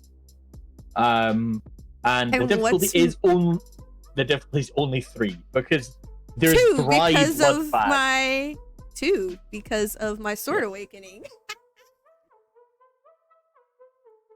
I am so happy. Oh gods. Watch this be the one time I don't get it though. Because that's my You're luck. getting roll 1s. 3 successes. Me and my beast are on par today, baby. Yeah. So we got a mission. your beast is hungry, but it's willing to set it aside for mightier purpose. And I'm gonna have to quickly stop for 2 seconds because it's now gotten so dark. I'm starting to blurry. Yep.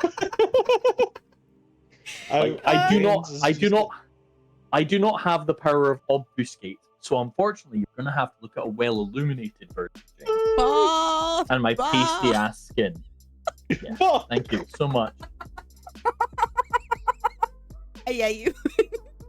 Listen, Hey, my you know shiny what? ass head. My shiny ass head holds the shiny ass story. So let's praise the shiny brain. Okay. It holds the shiny hails brain. The magic shiny.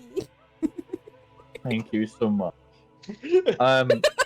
I much preferred the dark lighting, but thank you so much. It's fine. So It's okay, you're helping Anyway. make light me up too.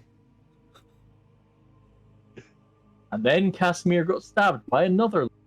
I Wait, wasn't no. even making a shiny head. The bright white room is Yeah, Anyway, so you head up to where? Specifically, Clarabelle. Probably Conventus at this point, because that's probably where Terrace will be. Okay. And You head up to Mercurio. Conventus, Yes. and by this point, when the doors open on this elevator, it's behind obviously the area where it takes place. Mhm. You do see the Ace of Swords, Janet as well. You see Casimir over in the near distance. You see a familiar figure of the bishop as well, sort of sat nearby, not next to Casimir by this point, but nearby. And a few other people, and really far away, but because you have your max vision currently still applied, you can see Mercurio down at the far end of Conventus, as if he's trying to stay as far away from everyone else as possible. And you can also see 2 seconds. Let me make sure I get the name correct here. You can also see the Ventru woman called Cami, Oh. who you met before, I don't care about her. the blonde. That's fine. I'll just go. What's the difficulty to spot the threads? Oh, going looking for threads. Well, as I'm walking through, yes. Yeah. Go for difficulty 6, willpower. You said 6? Yep. Hey, Mike, stop that. What are you doing, PC? I will kick you in your dick. Where I is got it. it? Give Is me that it. the dog? Give me it. 3! Nice. That is the highest I've ever rolled seeing threats. So, Bitch, what? Okay, hit me with it. you are able to see a golden thread that leads to Mercurial. Okay, that's not the one I'm looking for. You can also see a thin golden thread. That's Terrace. I'll keep that one in mind. Yeah. However, and this is no. As you look at that thread, there is a strange, pulsing darkness running up and down that thread that connects you to him. Sorry, the dog just randomly came back in. Oh, doggy. That's why I was like. I'm Anyway, doing. so there is a strange pulsing black darkness traveling up. That's still not the one I'm looking for. But Yep, noted. and then there is a white thread far in the distance, but you can sort of feel it writhing around Ventus, like almost like an intention. You can reach out and kind of feel it almost Can as I it's getting grab closer. it? You can try. What's I Make gotta a do? willpower roll. Difficult. It's harder than seeing things. You got this. Come on. It's been a good day.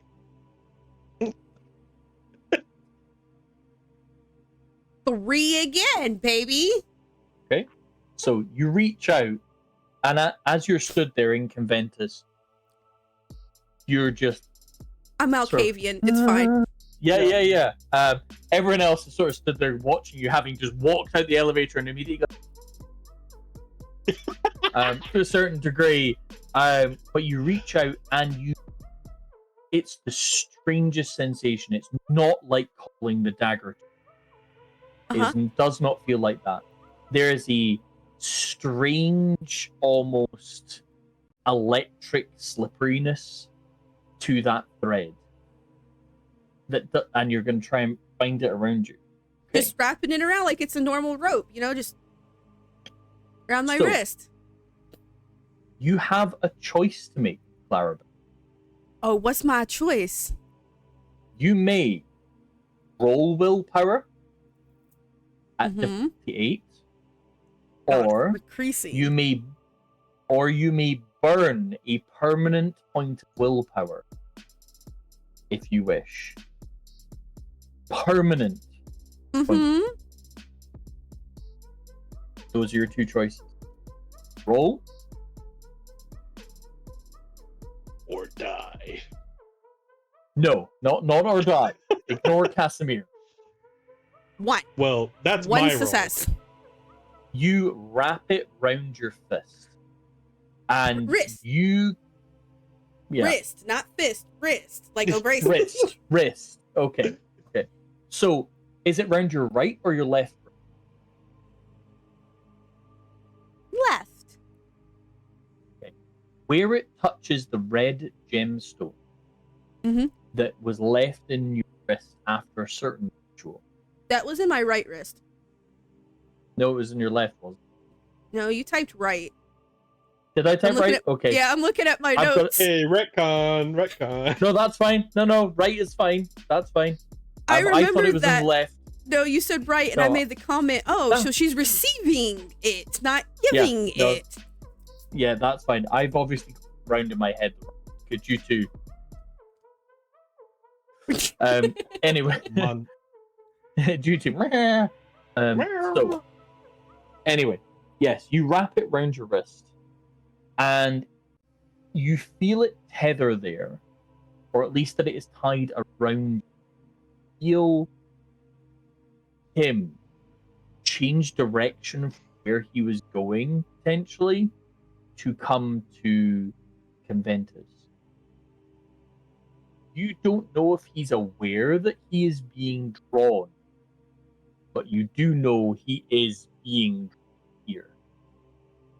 Perfect. Okay, I'm gonna go talk to T. Cool. He looks much more well dressed now, funnily enough, back to his normal self everyone else is used to. Hey, you're back to being really handsome. Nice. Hi. I need to talk to you. Terrace sort of has that moment of just Malkavian. Look, just because I did the ritual doesn't mean I'm still not crazy. That was before I ever became Malkavian. Mm-hmm. He nods. I take it by your tone it's urgent. Yes, actually, kind of. Well, to me, it is. Well, if it's urgent to you, it must be urgent in general. So let's go speak. Okay. And he takes you aside. Okay. So, to the best of my ability, without spilling for the eyes that watch and the ears that listen, she needs him and Mercurio because she thinks she's figured out how to fix it.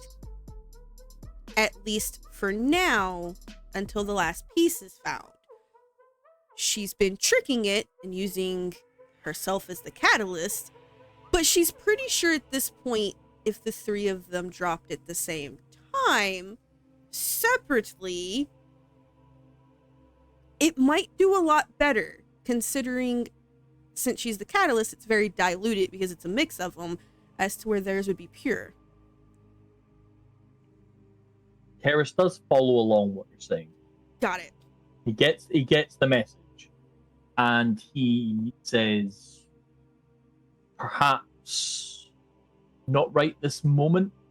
No, not right this moment. Not right this moment.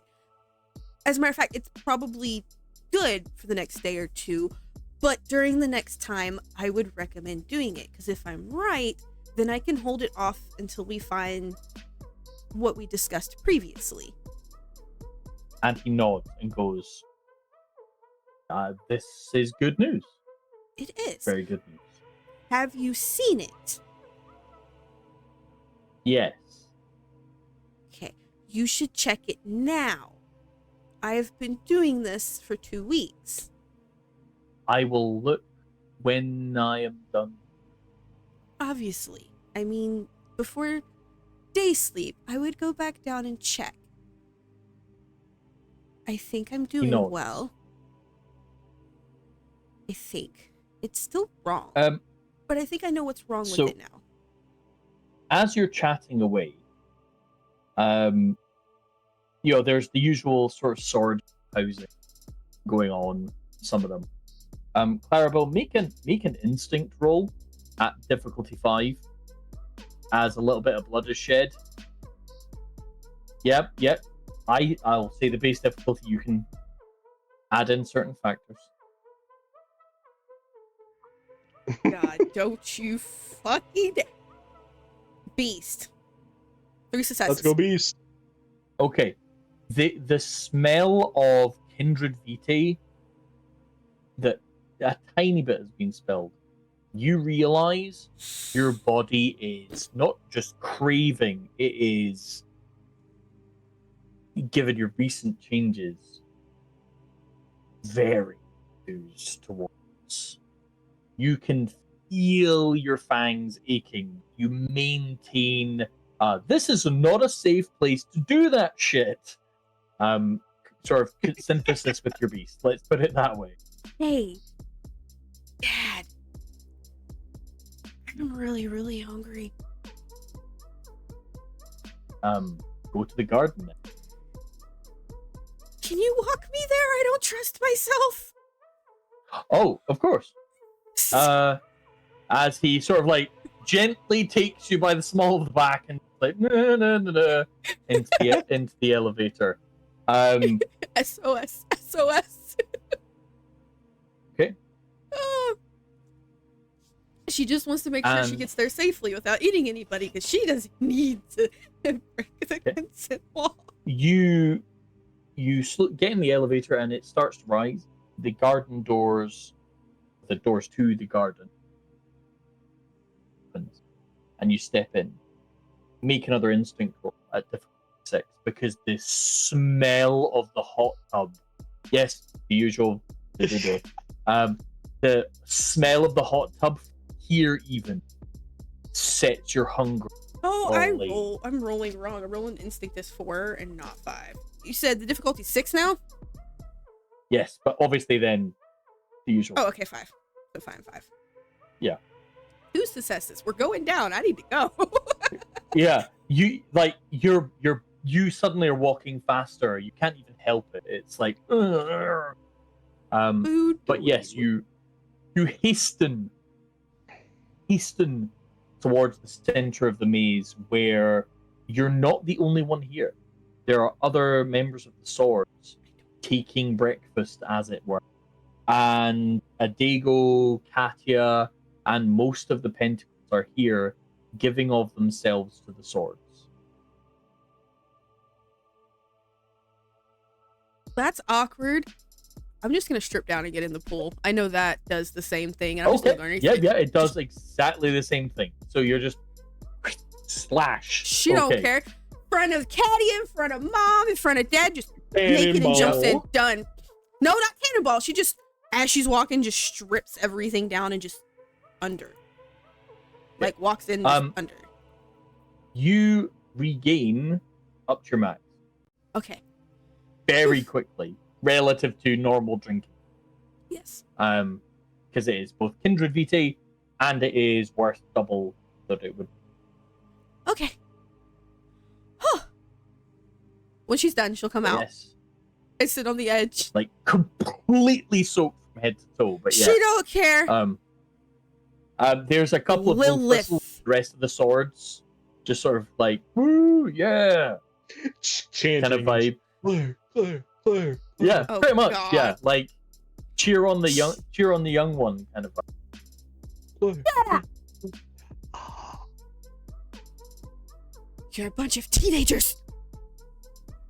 And you notice the 10 of Swords, who is the sort of really oaken skin, kind of tanned, athlete-looking guy with tattoos down one side, is Yeah. like really like, yeah, metal kind of vibes. At least he's not screaming, so me and him, we're good. We're okay. No, he's I like him. quietly like, Oh. yeah. Yeah, okay, see, he's quiet though. He's not chanting for Yeah. the whole fucking Elysium to hear. If it wasn't for music, everybody would hear these idiots. Yeah. You're But not helping. when you do surface, you I'm know not trying to- Terrace has disappeared. He's gone back to probably That's fine. invent. But yeah, She feels better. and we're gonna flip back to Casimir. Casimir, you saw Clarabelle turn up, come into Elysium, and then disappear very quickly with Terrace, who then came back a couple of minutes later. Very strange. Very strange. Let's go ahead and just, I don't know. I'm a new coterie member. Person that is in charge of me. Show up, come in, come out, and so I'm gonna just ask Terrace, where Clarabelle? Where Mother went?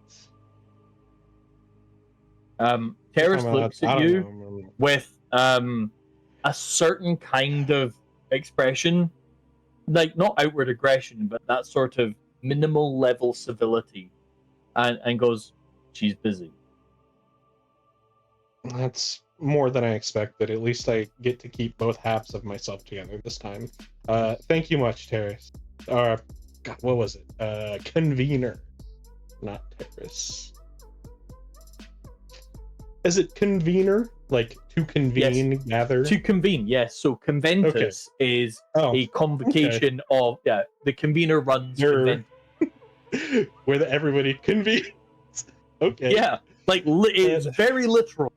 Okay. You know, the in this case, it's kind of like the seneschal would be in Ivory Tower and the White Tower. The Sabbat don't have an equivalent because the Sabbat operate in religious-esque cells with bishops and Templars. That Right. kind of vibe. Yeah. But yeah. I mean, shit. There really isn't much I can do. Fucking Olivia Wilde's still hunting me. I'm in Conventus. Can't get me. That is true. She cannot get you in Conventus. You are safe from Olivia Wilde in Conventus, surrounded by all the vampires. You know what? I'm gonna be honest. Being up there is a lot less being with her, because at least I. We got Mercurio. Layla's up there with some person whose shape I may or may not. She's on the second floor. Remember, Oh, that's she's not in right. Conventus. She's in the second floor. Janet's still there, just sort of being all Janet-y. Let's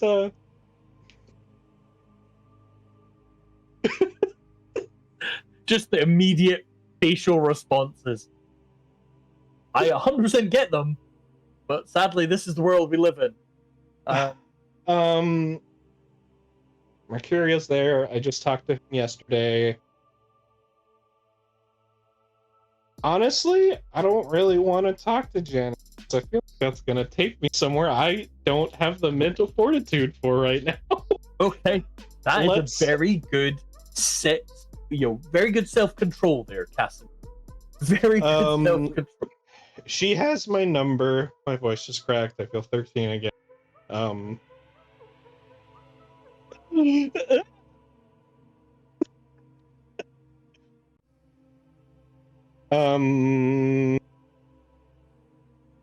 don't want to go downstairs because Olivia Wilde's gonna cause problems for me.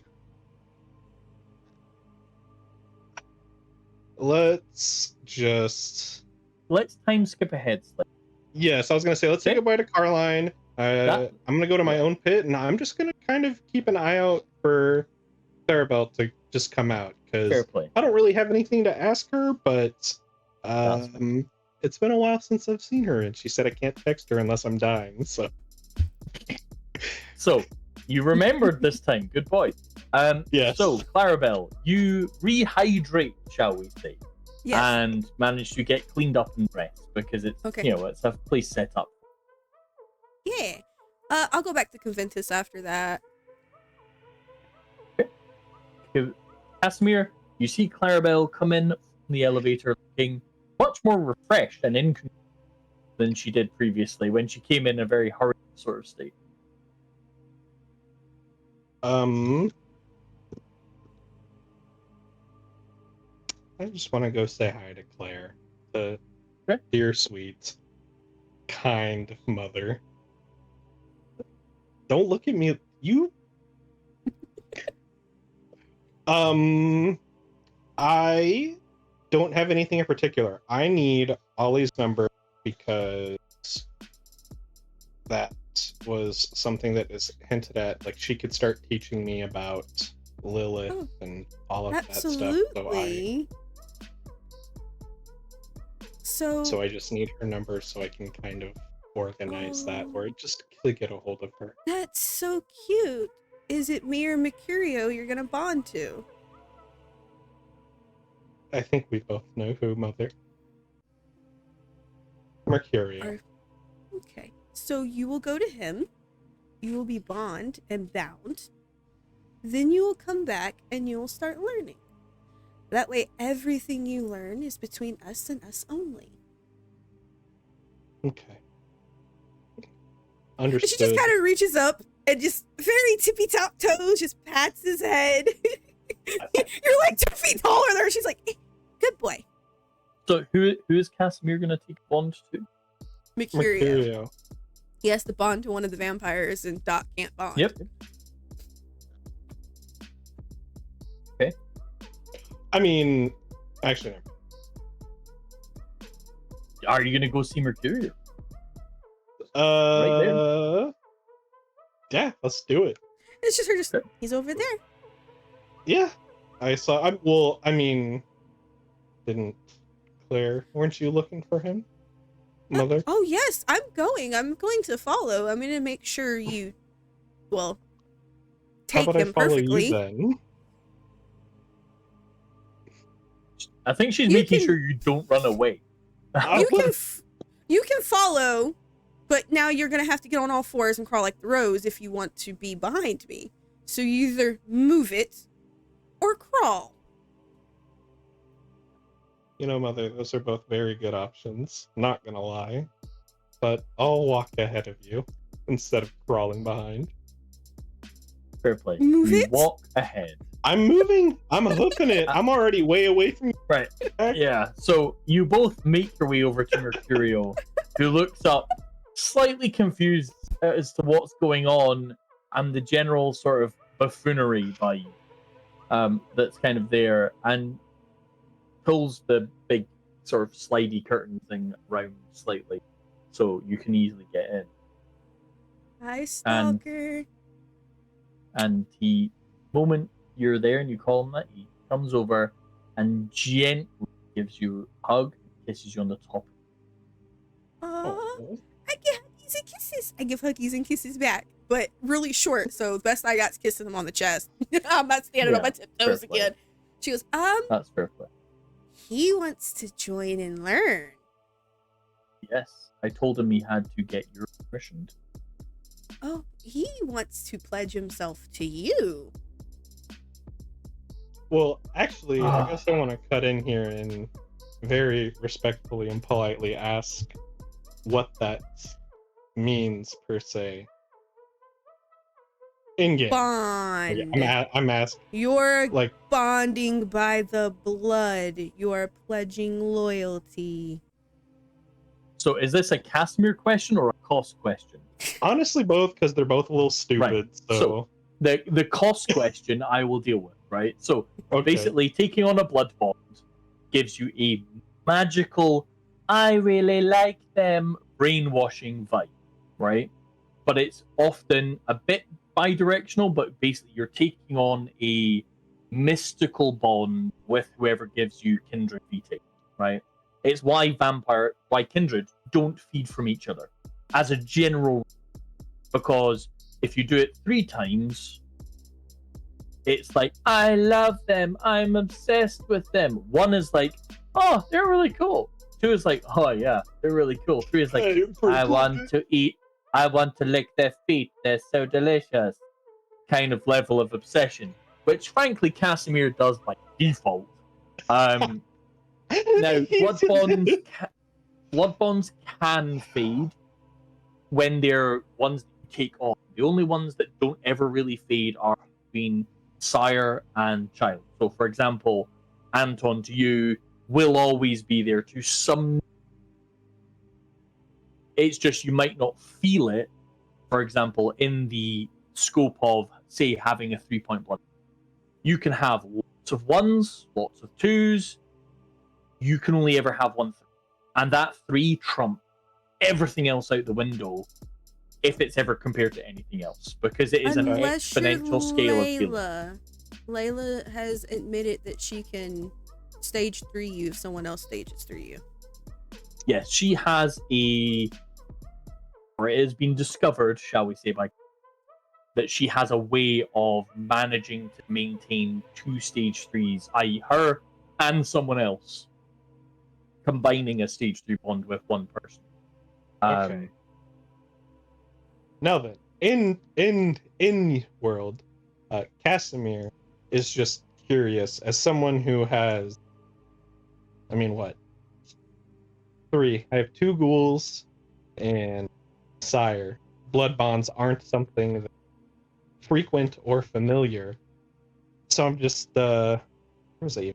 Is Casimir? Yeah, a blood bond to other kindred outside of your sire or ghouls is a bit of a new world.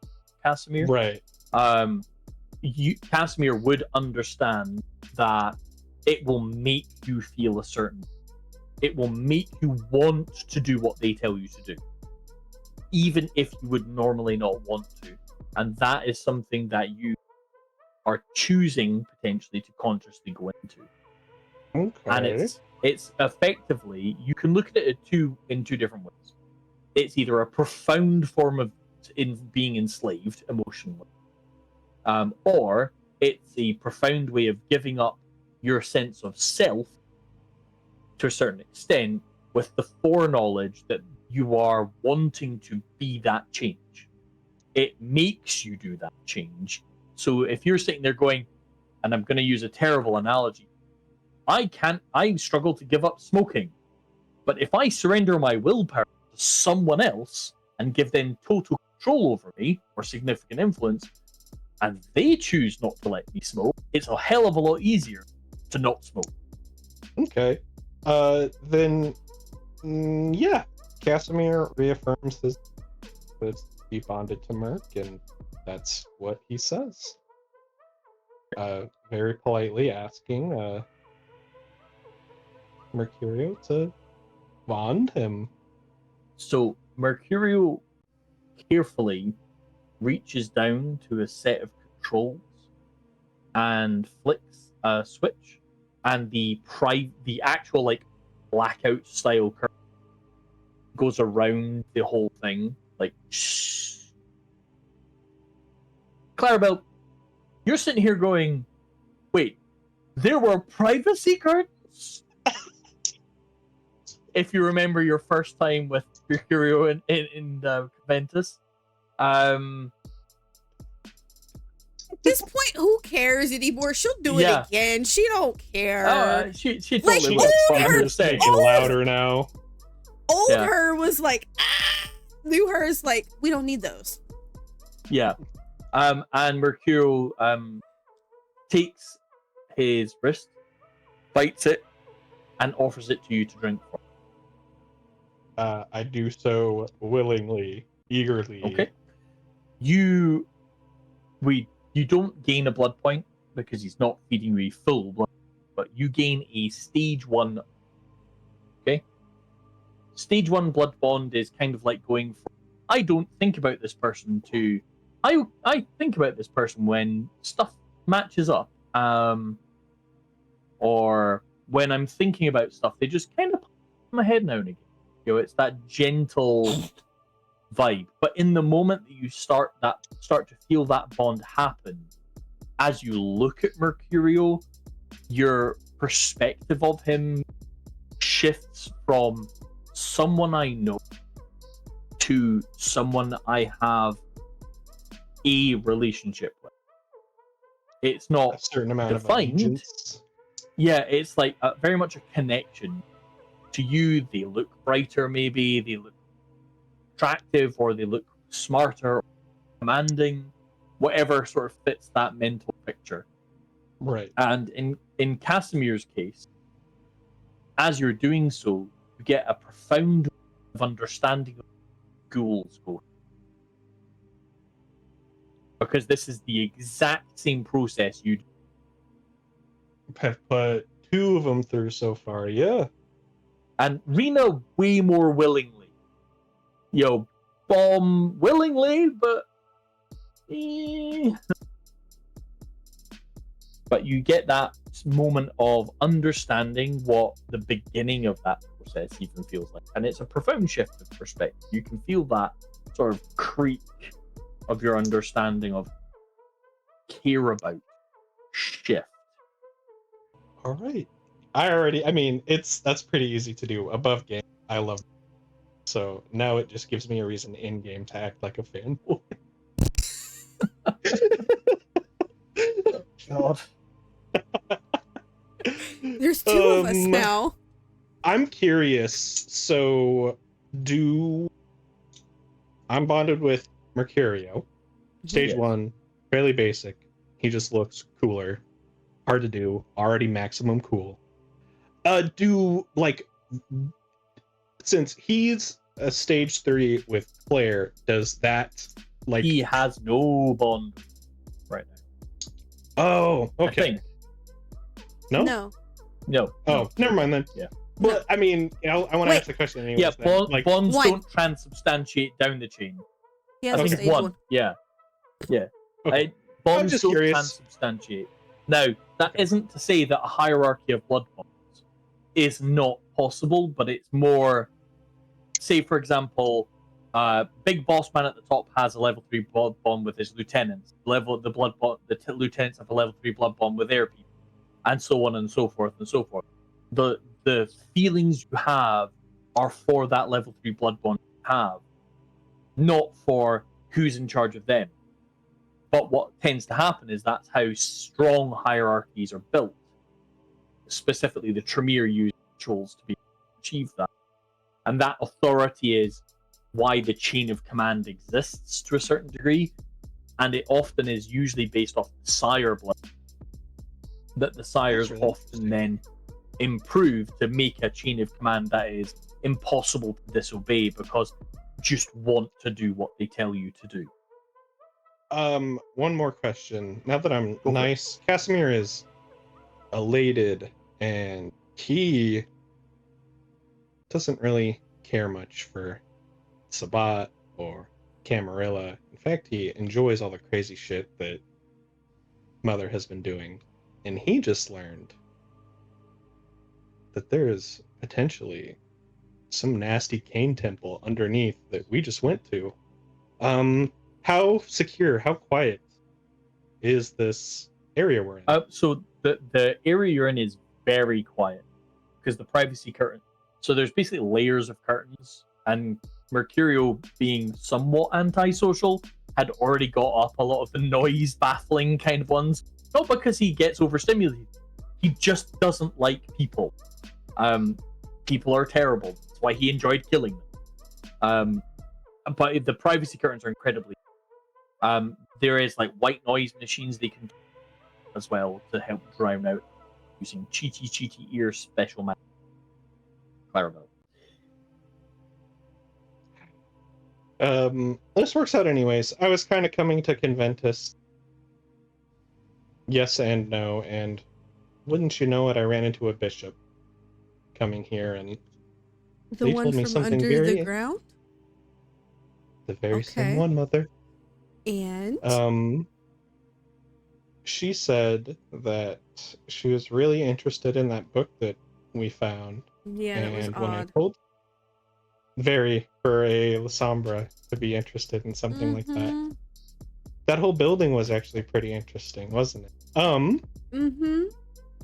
She said that very possibly that could be a temple for Cain. That in this Oh. very book that we have found, that Mhm. there might be some, whether it's true or not, information bringing him back. Or at least this Lasombra thought that that was the case. I was very eager to find you when I heard this.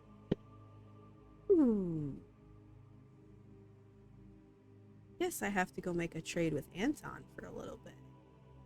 But interesting.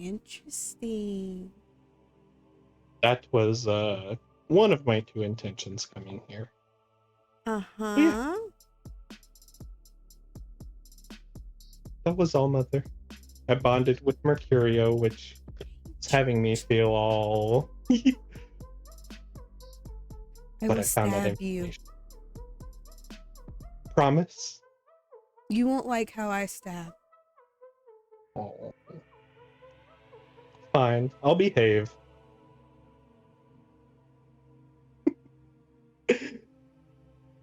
Don't look at me like that. I will. Promise. Cross the heart that's not there. Clarabelle, perception plus empathy, difficulty 4.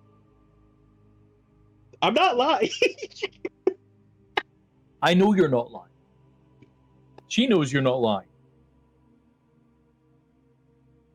I don't think it's for you. I mean, no, it is, but it's for something Okay. specific. And difficulty who? 4. Specialty is true, baby. 2 successes. That's actually good anyways. 2 successes. Dang. So, you get a strong, not feeling, you can tell. Mhm. Casimir is fundamentally what you would consider to be disturbed. Right? Not because he has a condition, it is part of his clan's identity. Like, you are, and He's just you're able to crazy. yeah, I'm trying to put this in very, appropriate for Twitch terms, right? Shall we say? But you recognize this because you have some hand connection, but that is like the foundations of his existence stem from pain, suffering, that kind of aspect, transmogrification, change, evolution. You, as a person who's experienced and knowledge of psychology, etc., that isn't just like a kink, an interest. This is fundamentally who he is. He would live in a torture garden. As a warning, could I use my nails, which cause aggravated damage, into his fang holes in his mouth where the silver is? No! You can if you want. So he realizes I can inflict pain that does not cause pleasure. Oh, no. So here's the you can try. It doesn't. All pain is pleasure. Yeah. So do you? All of it. But you said that you said that the talons did opposite. Not her nails, the talons. Yeah, no. So are you stabbing him in the fang hole? Fuck it, yeah. Yeah? Right. So you stab him in the fang hole, and you watch him. You watch his body, and his body language is wrong. Like, not just like, he enjoys pain, right? Hmm. His body should not react like that. You've hurt him, and it isn't showing. In fact, quite the opposite. And that is weird as shit. Like, that shouldn't be possible. Oh, like internally agonizing, external. Like, there isn't even internal agonizing. So would you say the only emotion he is feeling currently would be pleasure? I would like to use passion on him. Okay. What is passion? A demented state. I'm going to try to erase your ability to understand and feel pleasure. Since I can't hurt you physically, we're going mentally. She's finally using dementation, folks. She's finally using dementation in the harshest way humanly on another player character. Yes. Right. So I'm gonna have to dig out the roll. 2 seconds. Hey, well, while you're doing this, I need to pee. The vampire who's doing its charisma plus empathy, and the difficulty is equal to their victim's humanity or path rating. So we'll have to wait for him to come back and tell us. So, and because it's emotions, and that's my specialty. Oh, your specialty doesn't factor. Beautiful. Mwah! He said embrace being a Lilin. You said embrace being a Lilin. I'm teaching. I'm making my point. Yeah. I ain't objecting. Okay. If you do it, affects this permanent include 1 or 2 points. Right, 1 or 2. I know I have to roll stupidly high. Or no, yeah. Stirs, blunting them, desensitize. So I take it you're going with blunting them to desensitize. Yes, aiming to desensitize, okay. Not increase. Okay. Oh yeah, and someone in World of Darkness chat has called it. Yep, you're right. They're going to be very disappointed. Rena and Balm are going to be very disappointed. Oh, that's if I can get it. That's if I can get it. Hey, what's your humanity? I have one actual humanity round. 5, I think, is my So your willpower is your willpower, right? Humanity. I'm stupid. 5. Yeah, 5. Yeah. So difficulty 5, Clarabelle. I hope you fucking fail. 4 successes. So that means it will last for a week. 1 week, you can't feel pleasure. You can't feel any pleasure. So I have a question about that. Is it no pain and no pleasure? No. So yes, actually. What? So this is where it gets complicated, right? So, firstly, normally what would happen is his pain would get flipped to pleasure. You've made it so he can't feel the pleasure. So now he just feels nothing. Like he's just basically numb. It's like Well, I mean, all that's sensation. that kind of sucks, though. I mean, no pain or pleasure. Like an ecstatic who thrives on either end of the spectrum. You've made him completely middle, numb to everything. So he can't feel basic. Like you can still feel touch, but pain is like not going to affect you in any way, shape, or form because it has nowhere to go. Literally deep touch, soft touch, heat, Mother's cold. just None of the pain, none of the. Well, you're also kindred, so hot and cold you don't feel either. Oh, I don't already feel those anyways because I'm. Yeah. I'm just literally touch nothing. And I'm just. I can feel pressure, and that's about it. Pressure and texture. And that's both physical and mental, so you don't get pleasure in doing your experiments either. Yeah. Instantly just Casimir deflates. The genuine, like, just cessation of anything other than the feeling of literally sitting in the booth is gone. None of the nothing, just no pain from lost fangs, no pleasure from fangs, nothing. It's just he is sitting and he can feel himself sitting. Yeah. Mercurio pats you on the shoulder and says, "You remember how I mentioned about suffering, Casimir? There's always a way. Never underestimate the capacity for there to be suffering where you any." I mean, honestly, pretty agonizing existence. Yes, and your job is to persevere. Yep. So Claire leans down to Casimir, like eye to eye level, and she goes, "If you can make it 1 week without hurting yourself, without deflating and continuing on as if nothing had ever happened, and continue and continue and continue, I'll let you get your first lesson from Olivia." Very monotone, just okay.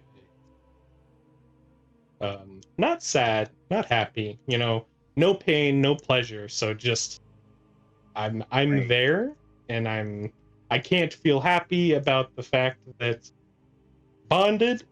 The prospect of a reward at the end of a week is irrelevant because past, current, future pleasure, they don't exist.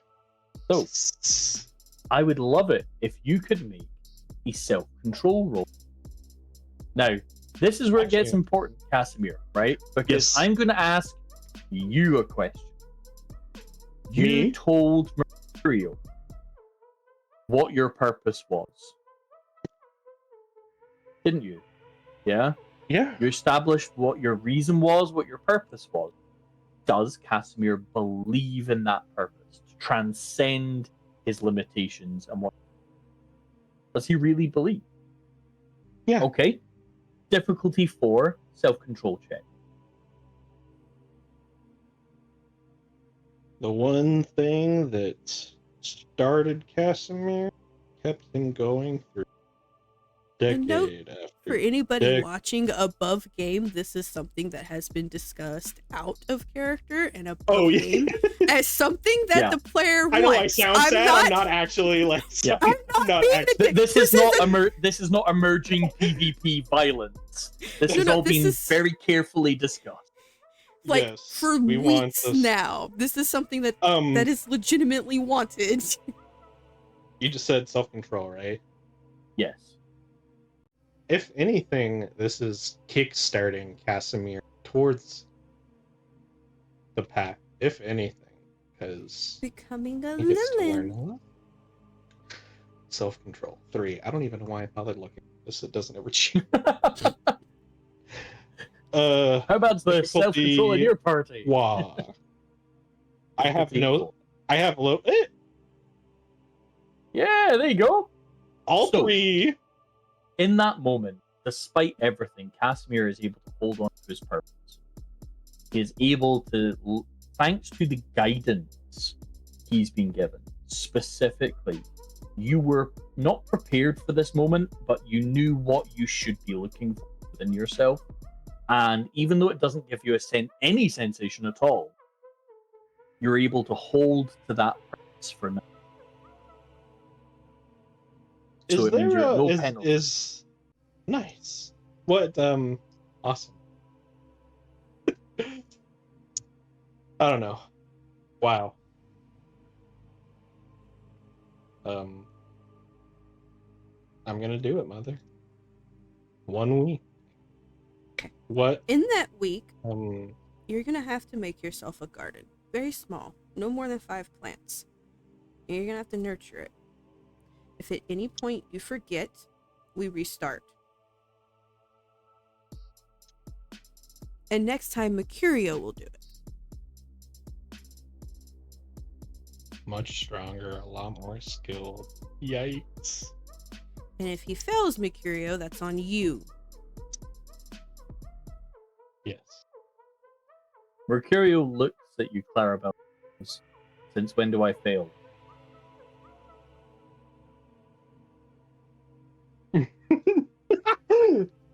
I don't know, when I had to drag you out of a hole, missing your heart. That's not failure. I wasn't able to try. I wasn't conscious. He couldn't try, so he didn't fail. He could try a little bit harder not getting stabbed. He could try harder asking for help. He could try harder actually going in prepared. He could try harder actually getting the information that he needs. I can keep going. Cook You him, failed. Mother. Cook him. I'm gonna go hang out with Terrace. Oh, wow! Oh, you He doesn't move, by the way. He just says that. Yeah.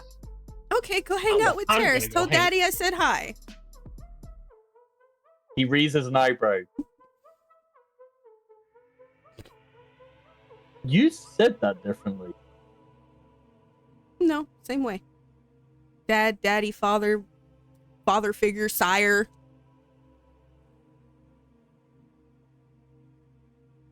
There's like, he seems like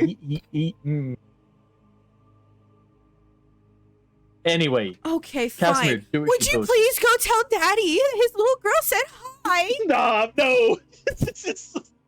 Mercurio literally just, oh my god.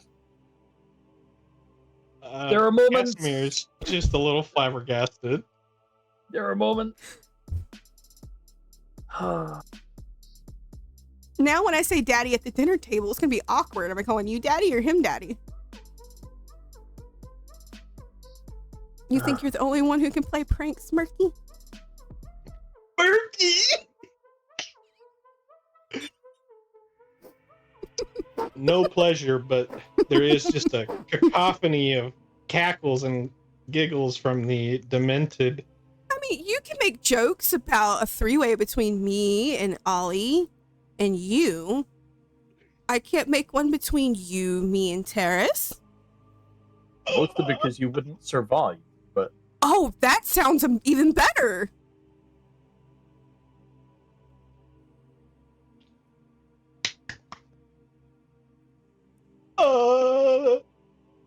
I wish I could drink. I miss wine. Hey, I've made both of y'all say that yet.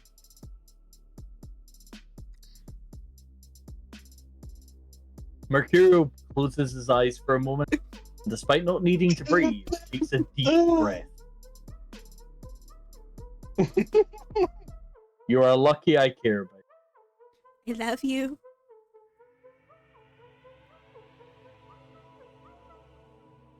Yeah, 2 can play at this game. Remember that. I always have Meanwhile, ears. I always Casimir's know what you just- say. She just looks over at Casimir. Mommy and Daddy are fighting. It's fine. Wait, I thought Daddy was there. You're right. Daddy is Terrace.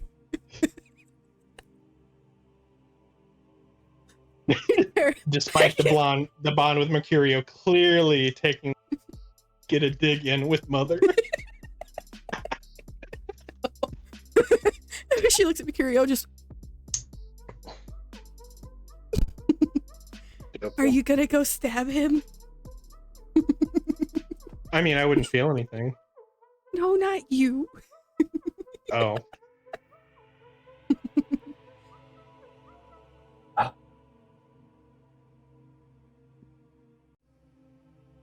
Why is love exhausting? Because you make it exhausting and you have a woman who will match your energy. So the next time you talk Because about Olivia unlife doing is you in the ass while you do me, just remember that I'll probably be sucking Terrace off while you're doing me from behind. Keep that mental image. I like how every so often your mic cuts out, making it sound just a bit more than what it actually It's like it's been subtly censored from a word that's even worse.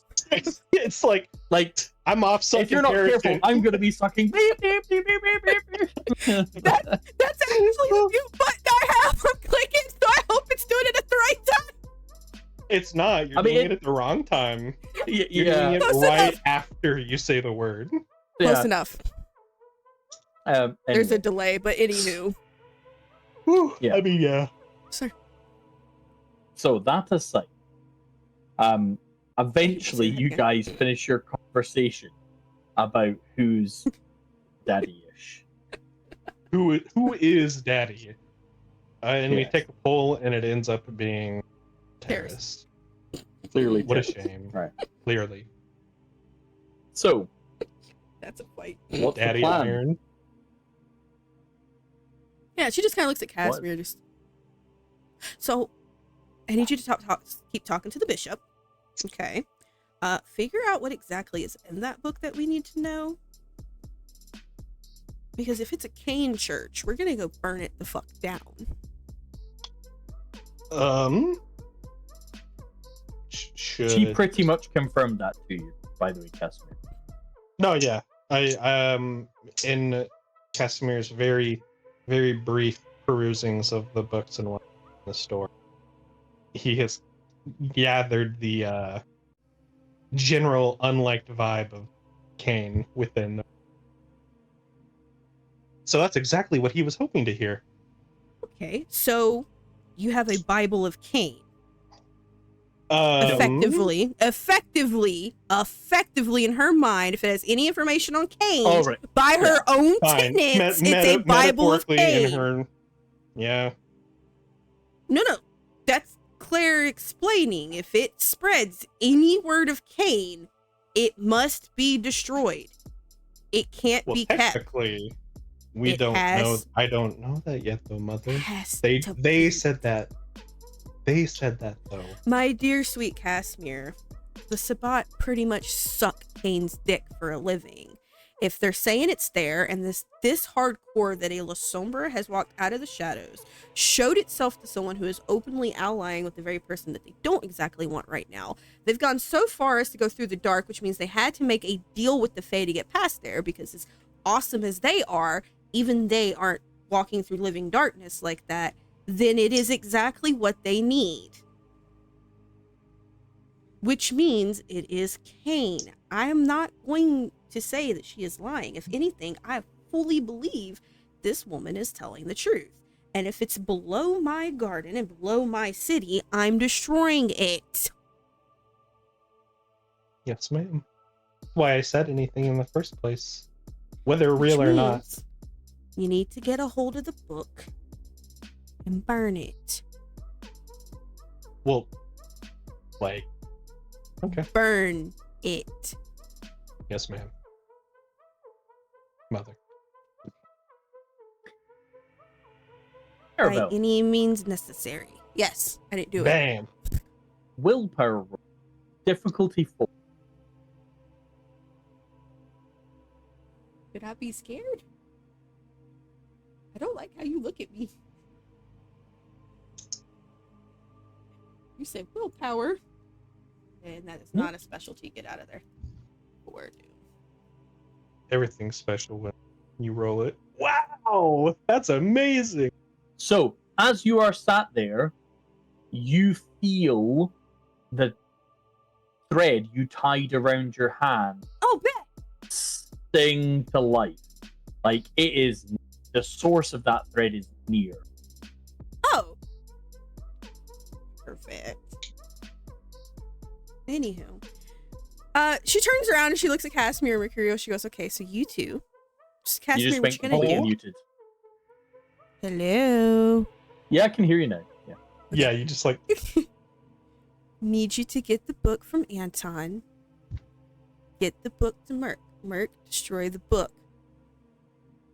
Then you, wait. Casimir. Is this before or after I like learn? Because I'm a like You broke out. liar. You broke out. Oh no. There you go. We don't learn from Cain's teachings. They're false. If you learn from Cain's teachings, you're not welcomed in the garden, this coterie, or this family.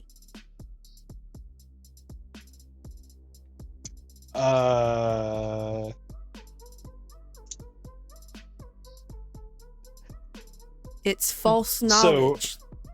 Yes. I just am curious because I like literally ecstatic agony is something I learned from the book.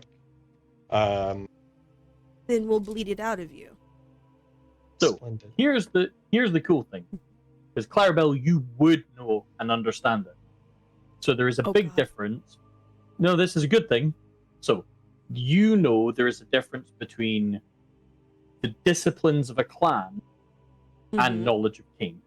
Mm-hmm. So because the book is something of his clan, it probably contains both things, but they are not the same thing. She's setting it up To be for fair. Casimir to make that choice. Or else Yeah. Claire would have gone and got the book and burned it. This is Casimir's thing. Yeah. So Yeah, it's a I'm just saying. complete judgment call on Casimir what he does. That's why I was asking because I was just curious. Yeah, no, like above gay, like she's telling you to burn it. It's a Bible to her, No, to I'm gonna her burn religion. the book. My question was around the, So- like James was saying, like learning a skill about my clan from that book. How like would it be perceived? Claire's point of view, Yes. you still took the knowledge. So I wouldn't tell her. Okay, that's exactly what I wanted to know. Well, Claire don't being tell the her if I don't want to fanatic. get rid of it. Yeah, Claire being the fanatic she is does not see the difference between Cain's teachings in the book and your clan discipline. It has been tainted by Cain. Therefore, everything is considered knowledge of Cain. That is her going extreme with her religion.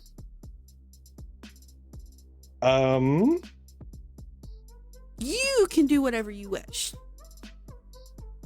It's called Say Nothing.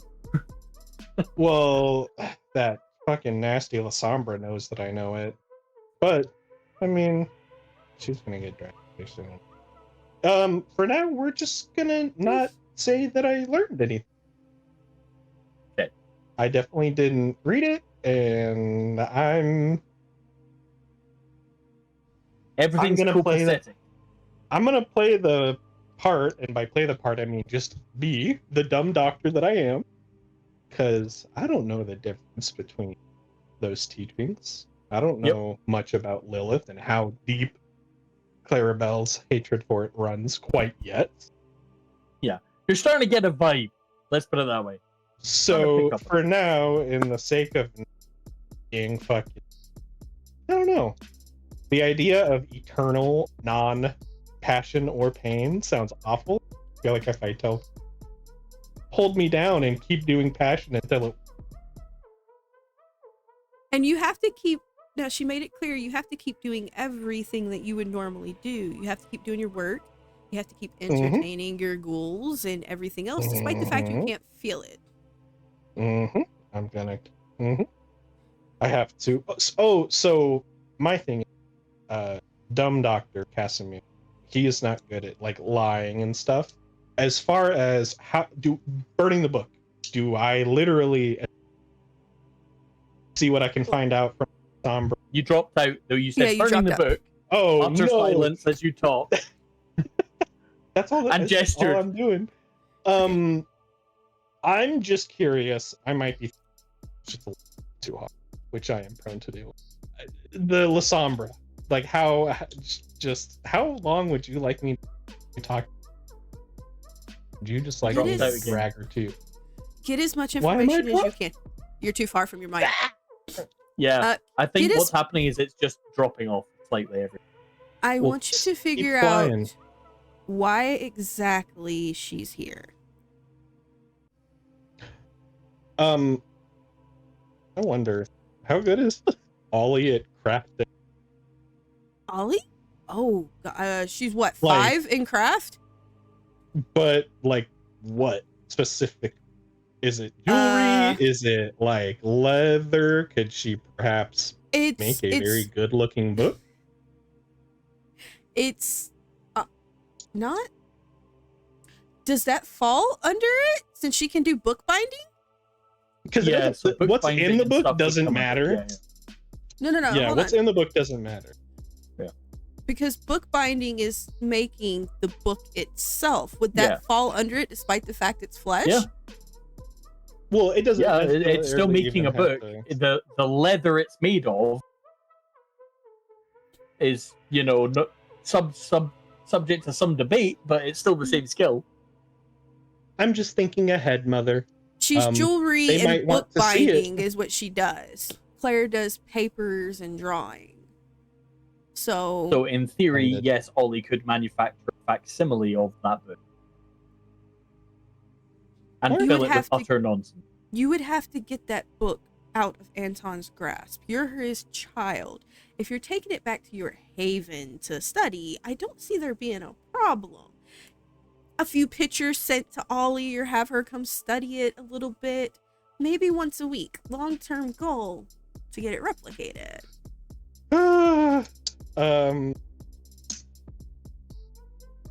Yeah.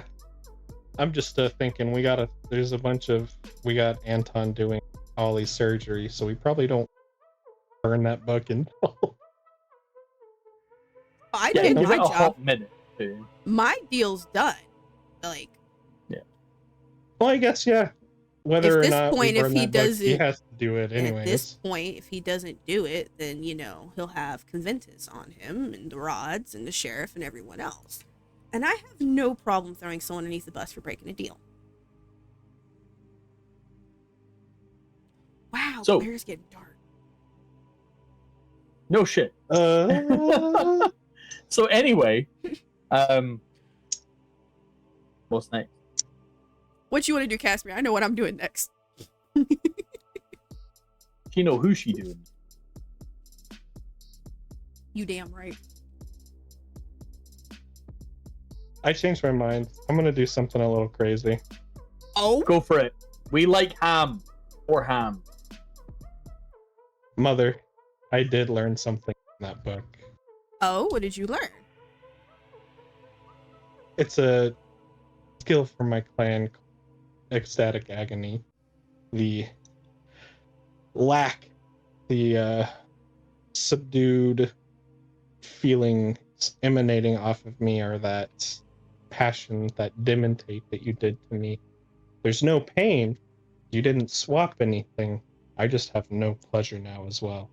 You I'm said aware. anything from that book is bad, and I'd rather tell you that. Thank you. I What you actually do really with like that is that up to you. honesty. And that's Casimir. Mercurio He's is telling yours. his mother that Mercurio Take me actually away. turns to you.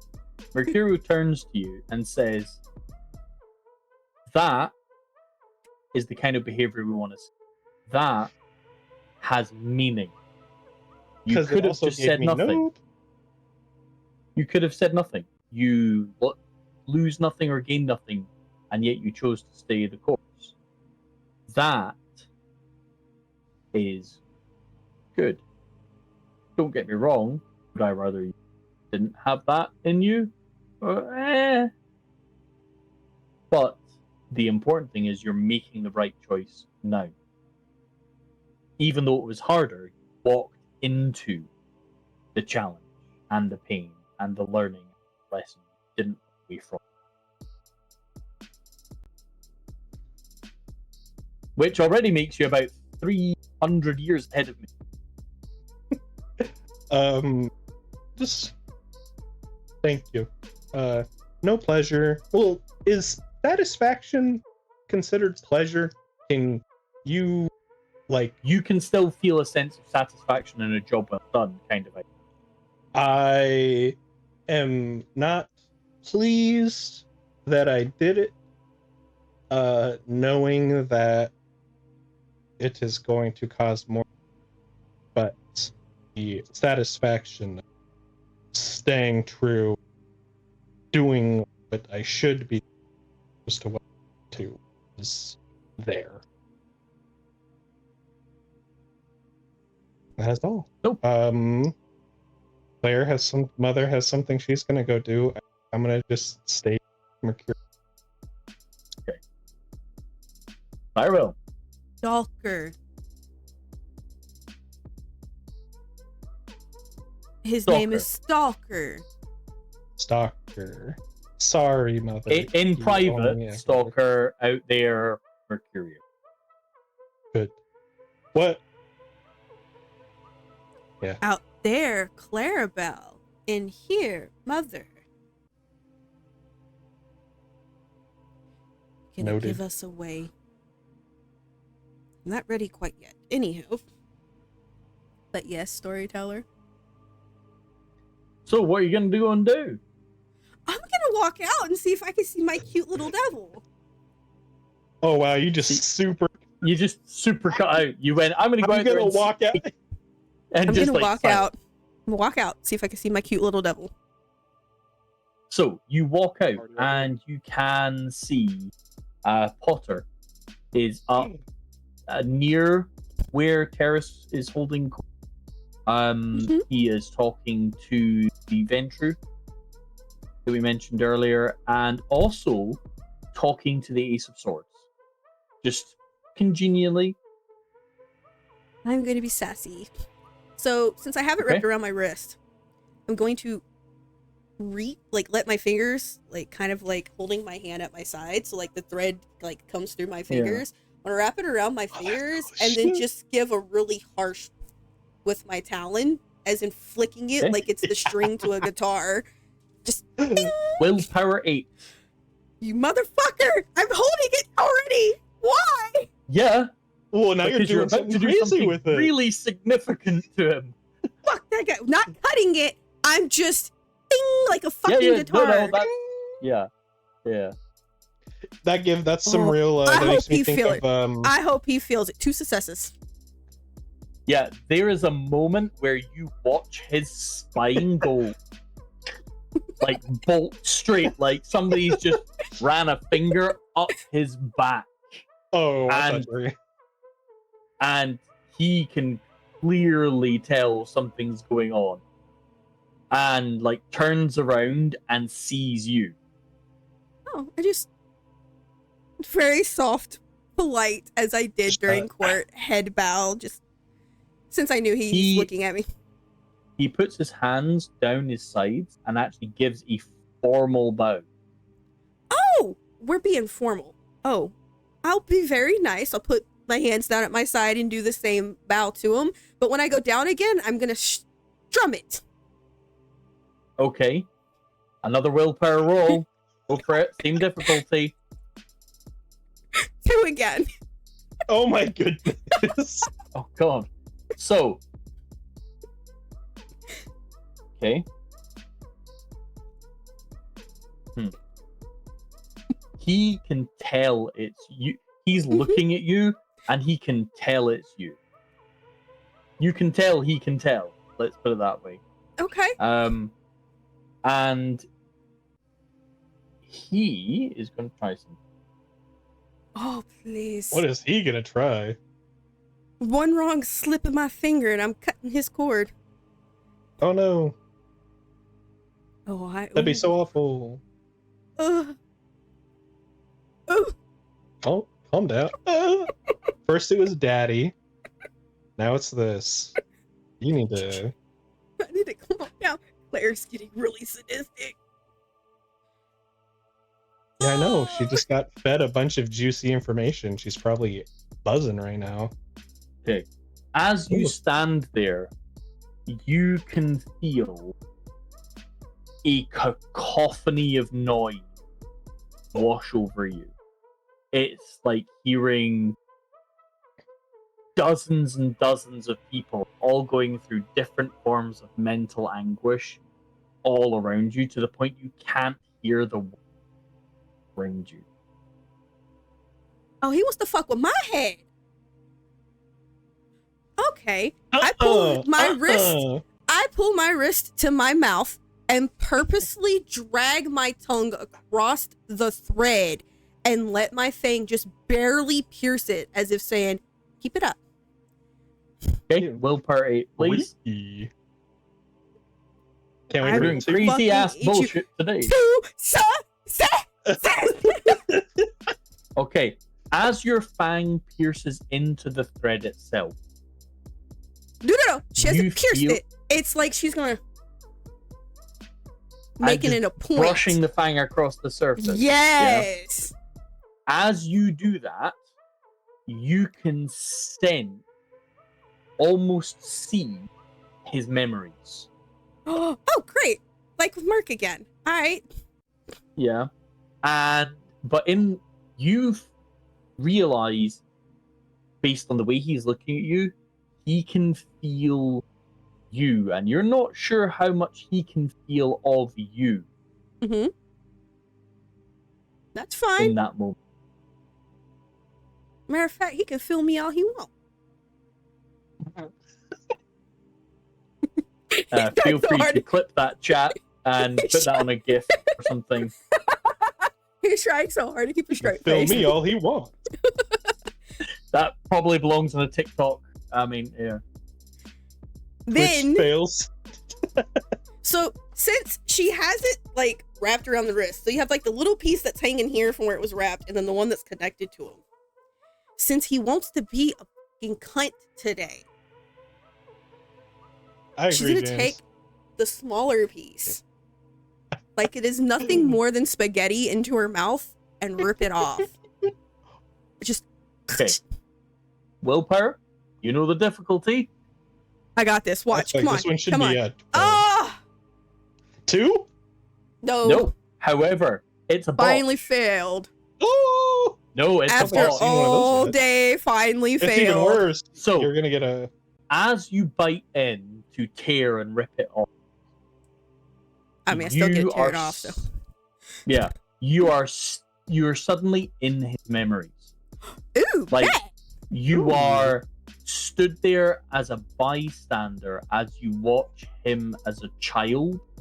Aww. Learning to fight with a wooden sword in ancient Japan. You are there when, as an older man, he is embraced by a stranger from foreign land, turned into a kindred. You are there when he is defending his home from the kindred that embraced him. Okay. And fighting back and rebelling and bringing order and structure. And you can feel the desire and the passion to bring order and peace and to save people. It is like a burning, hot fire inside of him. It is, to your mind, a savior complex to end all savior. Wow, he changed a lot.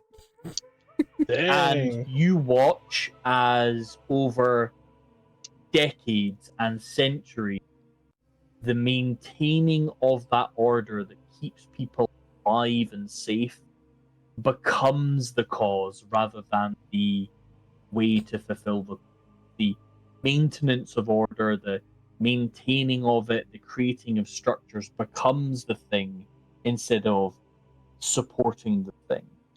And until eventually, as you have this almost whistle-stop tour through his life, you see him bending the knee to protect his homeland, take the oath to be an Archon from this female figure with a large wheel in the background, like turning like a giant carousel, and a river in the background. And you watch him consume Vitae from his wrist, and that's when she looks directly at you.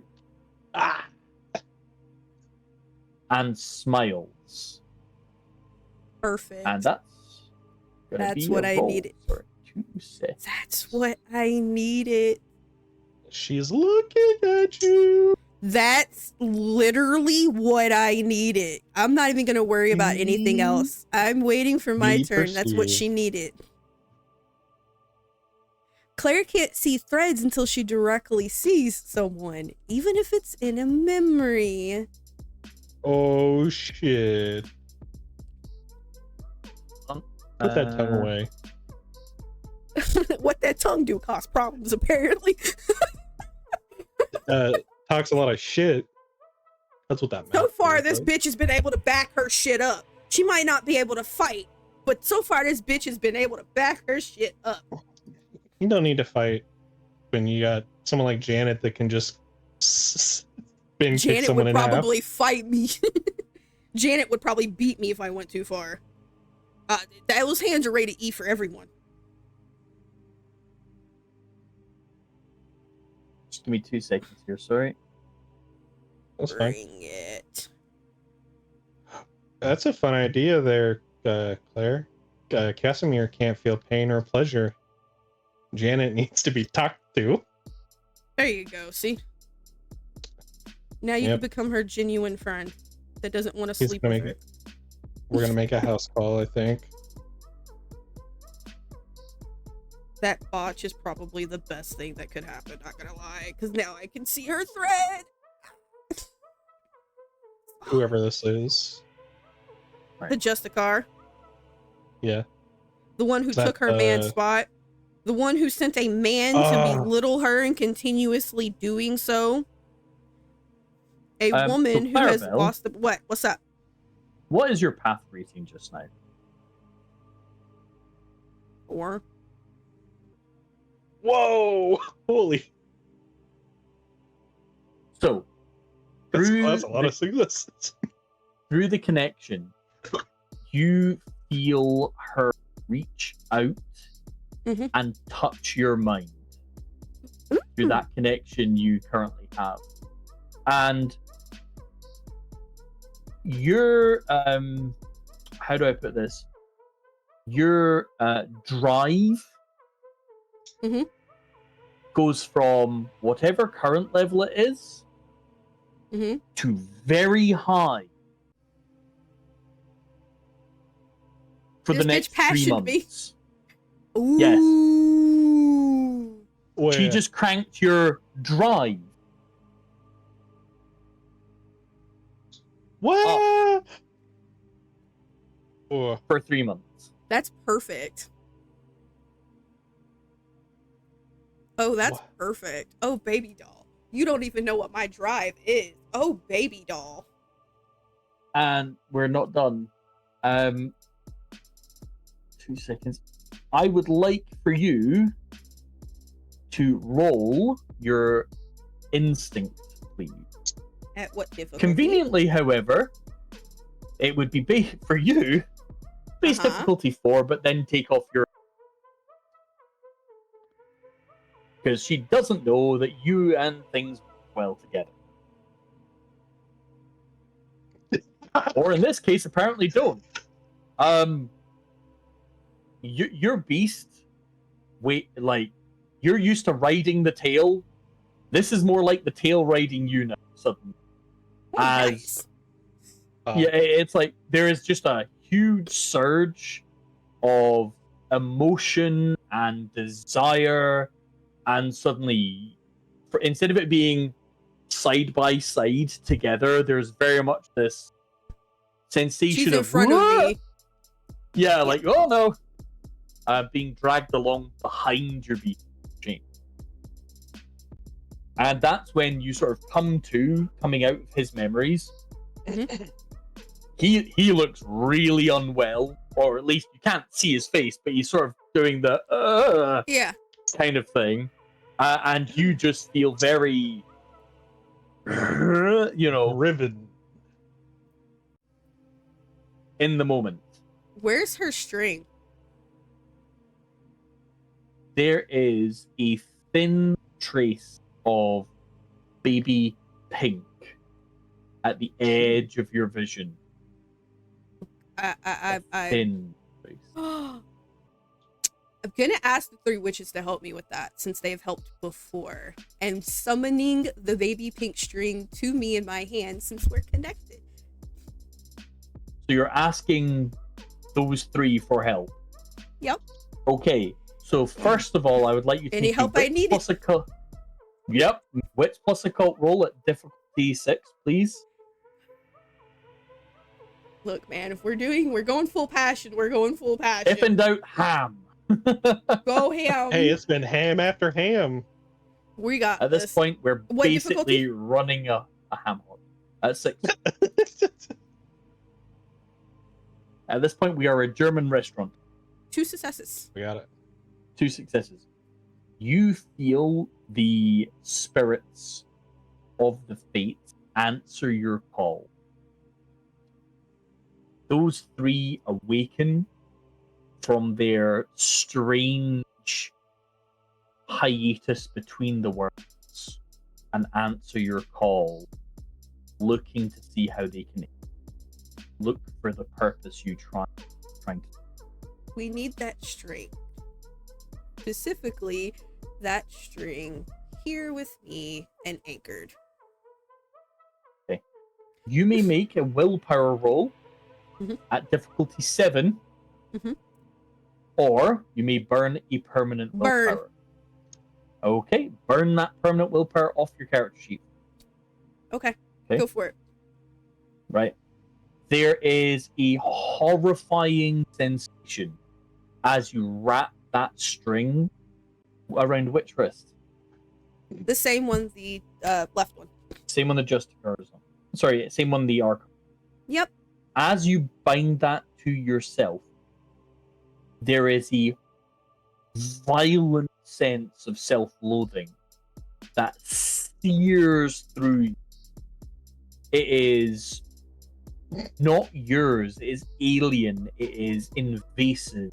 It is all-consuming. The only thing that is keeping you from doubling over in horrifying attack on yourself is the fates. Those 3 stood next to you, clearly reminding you of who you are as you hold on to this writhing tendril.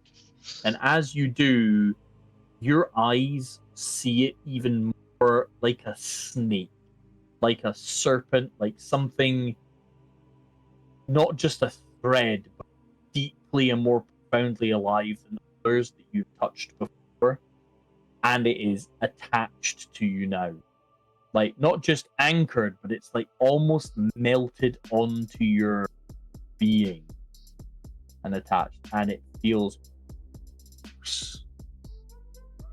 like nauseating. That's fine. Am I good to like move about and stuff now? Somewhat, yeah, at least. sure. Okay. Yeah, while you're going. That's fine. It's not the first. It's okay, Malkavian. It's not your first rodeo. Yeah, it's not your first rodeo about being a weird win in Mint. I'm gonna go to the only place in all of all of the tower I feel safe. I'm gonna go to Tyrus's room. Okay. And when I You get head in to there, the elevator. Up, go. Yeah. I'm gonna go find the darkest corner and sit in it. And I'm gonna very slowly eat the pink thread, piece by piece by piece by piece. And I'm gonna have the witches help me pull it along so it can't go away. Okay. You're gonna need to make a willpower roll. I know. It's gonna be at a very high difficulty because you're trying to eat someone from a distance. Oh, We're gonna start with a difficulty 10. I got this. I got this. I You got something. this. I got this. I don't, but it's only a fail, so. Oh. Right. So I'm still eating. As I don't you care. bite, as you bite in, you don't feel like you're consuming anything That's fine. as such. What you are doing though is you're reliving, much like you did with Potter, reliving her memories. And yeah, to say they are profoundly horrifying to you on a deep personal level, they're So pretty not bad. safe for Twitch. Got it. So that's an above game. Tell me later. Well, Got it. I can give you a parallel. Imagine Clarabelle's origins and slightly worse. Bet. They're twinsies. Too bad I don't like her. What's the next rule? No, yeah. So you may try again if you wish to continue. Same difficulty? Same difficulty. I got it. A success. Don't fuck up. Oh. Hey, there you go. As you consume, you feel you're being bloat with the corruption, with the filth you're consuming, because you are consuming her, not really her essence as such, but almost like her memories and everything. And you can feel it start to infect you. It's like eating bad fish.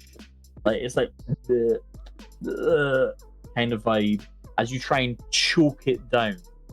And you can feel your body and your being resist, but you continue on if you wish. Yeah. Same difficulty? Yeah, go for it again. I got it. You already got it queued up. It's okay. We're going to keep going. Is it a fail, at least? Yep. Oof. We're going to keep going. It's a fail. She'll keep eating until the difficulty drops. Yeah, there is a moment where you flop onto your side, like you just sort of collapse, and you keep, and like there's this feeling of vomiting it back out almost, and you still keep going. You may make a willpower roll at difficulty 9. It went if down you so wish. 1. She's not going to stop. This lady amped her shit up. This was what she wanted to do, and she turned that shit to crackhead level. This is on her. Yep, I mean, not quite what she was thinking, but yeah, she was thinking distraction, not eat me. But You did it, lady. That's what you get for fucking with someone's head. Yep. You may make another roll of difficulty 9 if you wish. 2 successes. Okay. You grab and draw in more of thread, and slowly but surely you consume all of her early life. You remember, you have chewed your way through her horrifying childhood, the early young adult to early adult life, and then that extended time as a kindred, suffering in ways you can relate deeply to, but profoundly horrible. Until you reach a point you literally cannot ingest anymore. And you can tell you've caused serious damage, but you are lying there. And at this point, it's like you would be literally drooling out things, can't even fit anything else. There is Right no back more around. room, man. No, Yeah. she's wrapping it it's around again. It never unwrapped. Oh, perfect. She's just making sure you know what she. Yeah. Since I you've been would like you. I'm gonna Roll actually have now. to check character sheets here because you're doing crazy shit. So, hold on. Right. What I are you think doing right now? I think you're gonna have. I would like you to make a conviction roll at difficulty 6. Let's go. Come on. You got this. Come on, witches. I need you to give me a little bit of help on this one. They are. That's why it's difficulty 6. Ah.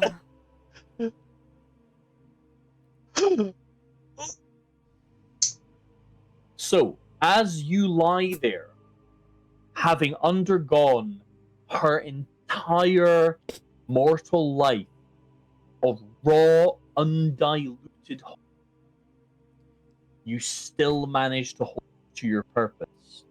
And your desire to cause her harm and has survived the onslaught of her lived experience. It's horrifying. You have never felt so sick in your entire existence. You're basically paralyzed with the desire to regurgitate your own soul at this point. Think like super PTSD kind of level, but you can feel the sort of tattered fraying of the person at the other end of the thread. Can I tell if I'm breaking her mentally? From all You the cannot psychology self and half, all of You that. could infer it. You can infer you must have caused some damage. You're not sure how that would play out in reality because you don't know if if you've eaten the literal memories and she can't remember it now. So you might have changed her entire personality. You have no idea how this will play out. You're 99% sure you just caused some damage, probably a lot of it. You're just not necessarily sure how that will play out. They just gotta stop sending you Justice cards. You keep breaking them. In one way There's or a another. theme. Camarilla is not in New York and I'm stuck with them. They're in New York stuck with me. Stuck with me. No kidding. They keep sending Justice cards and you keep...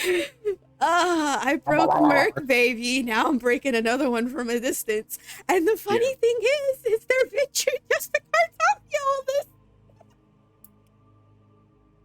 So, Clarabelle. Clarabelle's Yes, sir. going a little off the walls. Malkavian! You've consumed an entire lifetime of personal horror. Yep.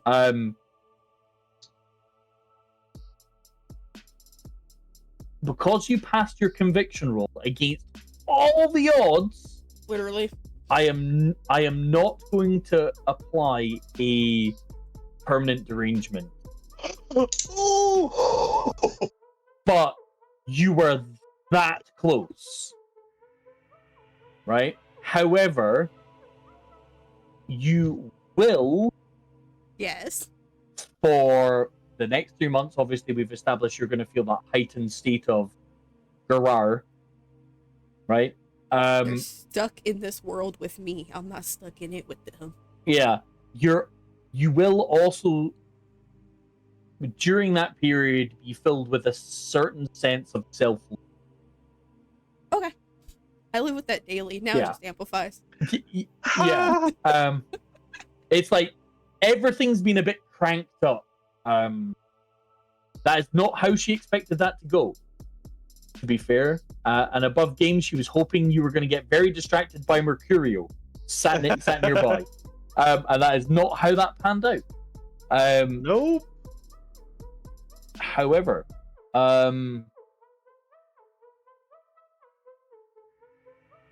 eventually, Casimir, you are left alone, Furio, and the night continues on. He talks to you about various things, walks you through sort of try not to fuck up, conversations. Generally about if in doubt, text kind of vibe. If in doubt, shut up and walk away. Kind of. But also says when you're speaking to others of the family in private, use the family names, not in public, etc. Basic etiquette. Yeah. Which is that, good. All the things that will stop you. All the stuff that will stop you pissing off Clarabelle, basically, and making his life right. Now, Thank you, Do sir. you eventually head out to deal with your and perhaps start shopping garden Hmm, that you've been told you have to? yes, that'll be something good to start doing. How? I guess that's something else I'd ask. So it's a literal garden? Yeah. Any like specifications on plants, or is it literally just plants feed blood? Clarabelle? It's Do you wanna whatever clarify plant. that? It's whatever plant resonates with you. You don't necessarily have to feed it your blood. Okay. Clarabelle specifically does that.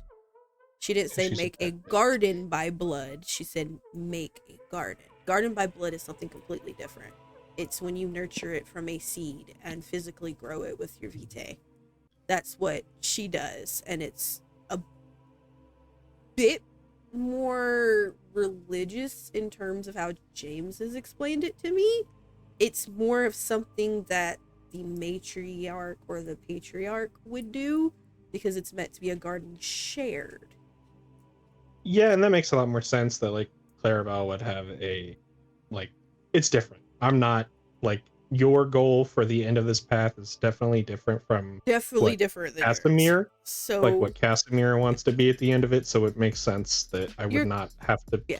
No, your garden would be Okay. whatever you resonate with, and it doesn't have to be big, it doesn't have to be small. That's why she told you 5 max. So being Okay. a scientist, you could literally go, okay, hemlock and nightshade, and that Mhm. could be your garden. They're just plants that resonate with you and who you are. Claire's are carnivorous plants. Hint, Of course, hint. of course.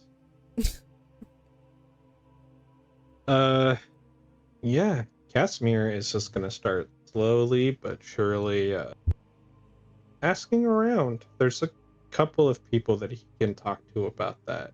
Mercurio's already pointed him in the right direction, and with Ollie's... Did you give me Ollie's number? I know I technically asked Claire for it, but... yeah, She I said didn't she think will so. not give it to you until after you've endured your lesson for a week. She has to know you can do it. Because once you start the path, that's it. Like, once you start a path, you don't get off of it. Oh, There's I no was going thinking, back like, to asking being Ollie about human. plants. No. Yeah. So you start shopping around for plants and doing your bits and Casimir or at least start the process this evening Yes. during this very, very busy evening that's been going on. Yeah, because that's I think that is Casimir probably. Your audio's vanished again. God. Thank you. Here we go. Just lots of learning. There's just a lot of learning for Casimir today. And I think it's best for him to just it's time to be alone. Look into plants, look into starting a garden, because he definitely doesn't want to let either of them down. Fair play. So you go and attend, and Clarabelle, you Laying on are where Terrace's you floor. are. Yeah. Just we- barfing string. No, we she's are not going barfing. to. She just about held it down. That's the conviction roll. Like that's also why Should've got she's some- feeling the entire pain of She's like an entire laying God, in the corner of Terrace's room, away from everybody, just because she feels safe exploding. there. right. However, we are going Only to flash sideways as a delivery arrives. Franklin carefully unpacks it at the shop and is really, really excited and happy. And he like pulls out this really amazing potted up pitcher plant that's luminous red and about this big. And he's like, and it's been delivered by special courier, carefully puts it down, He's got like this really nice looking card with a garden on the front and an envelope, and he's got himself a pen and he's writing this nice slow note while he's in the shop.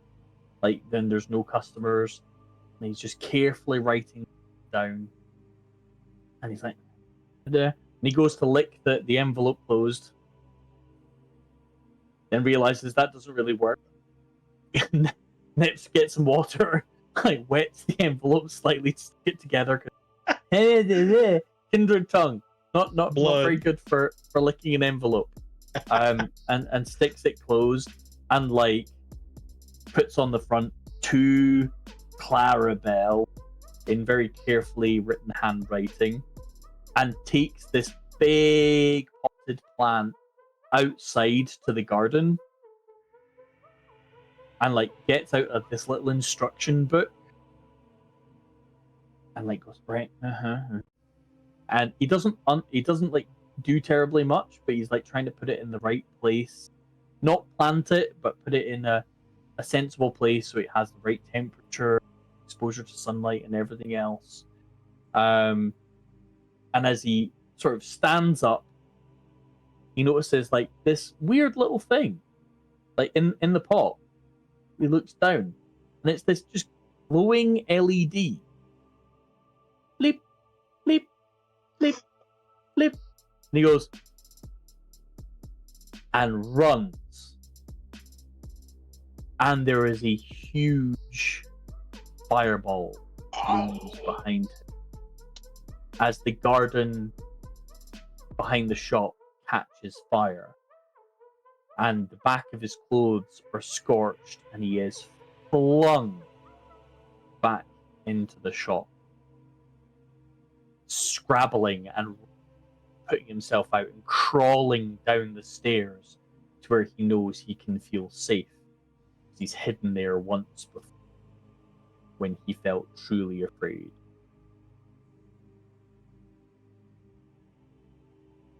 That is where we're going to end tonight's session.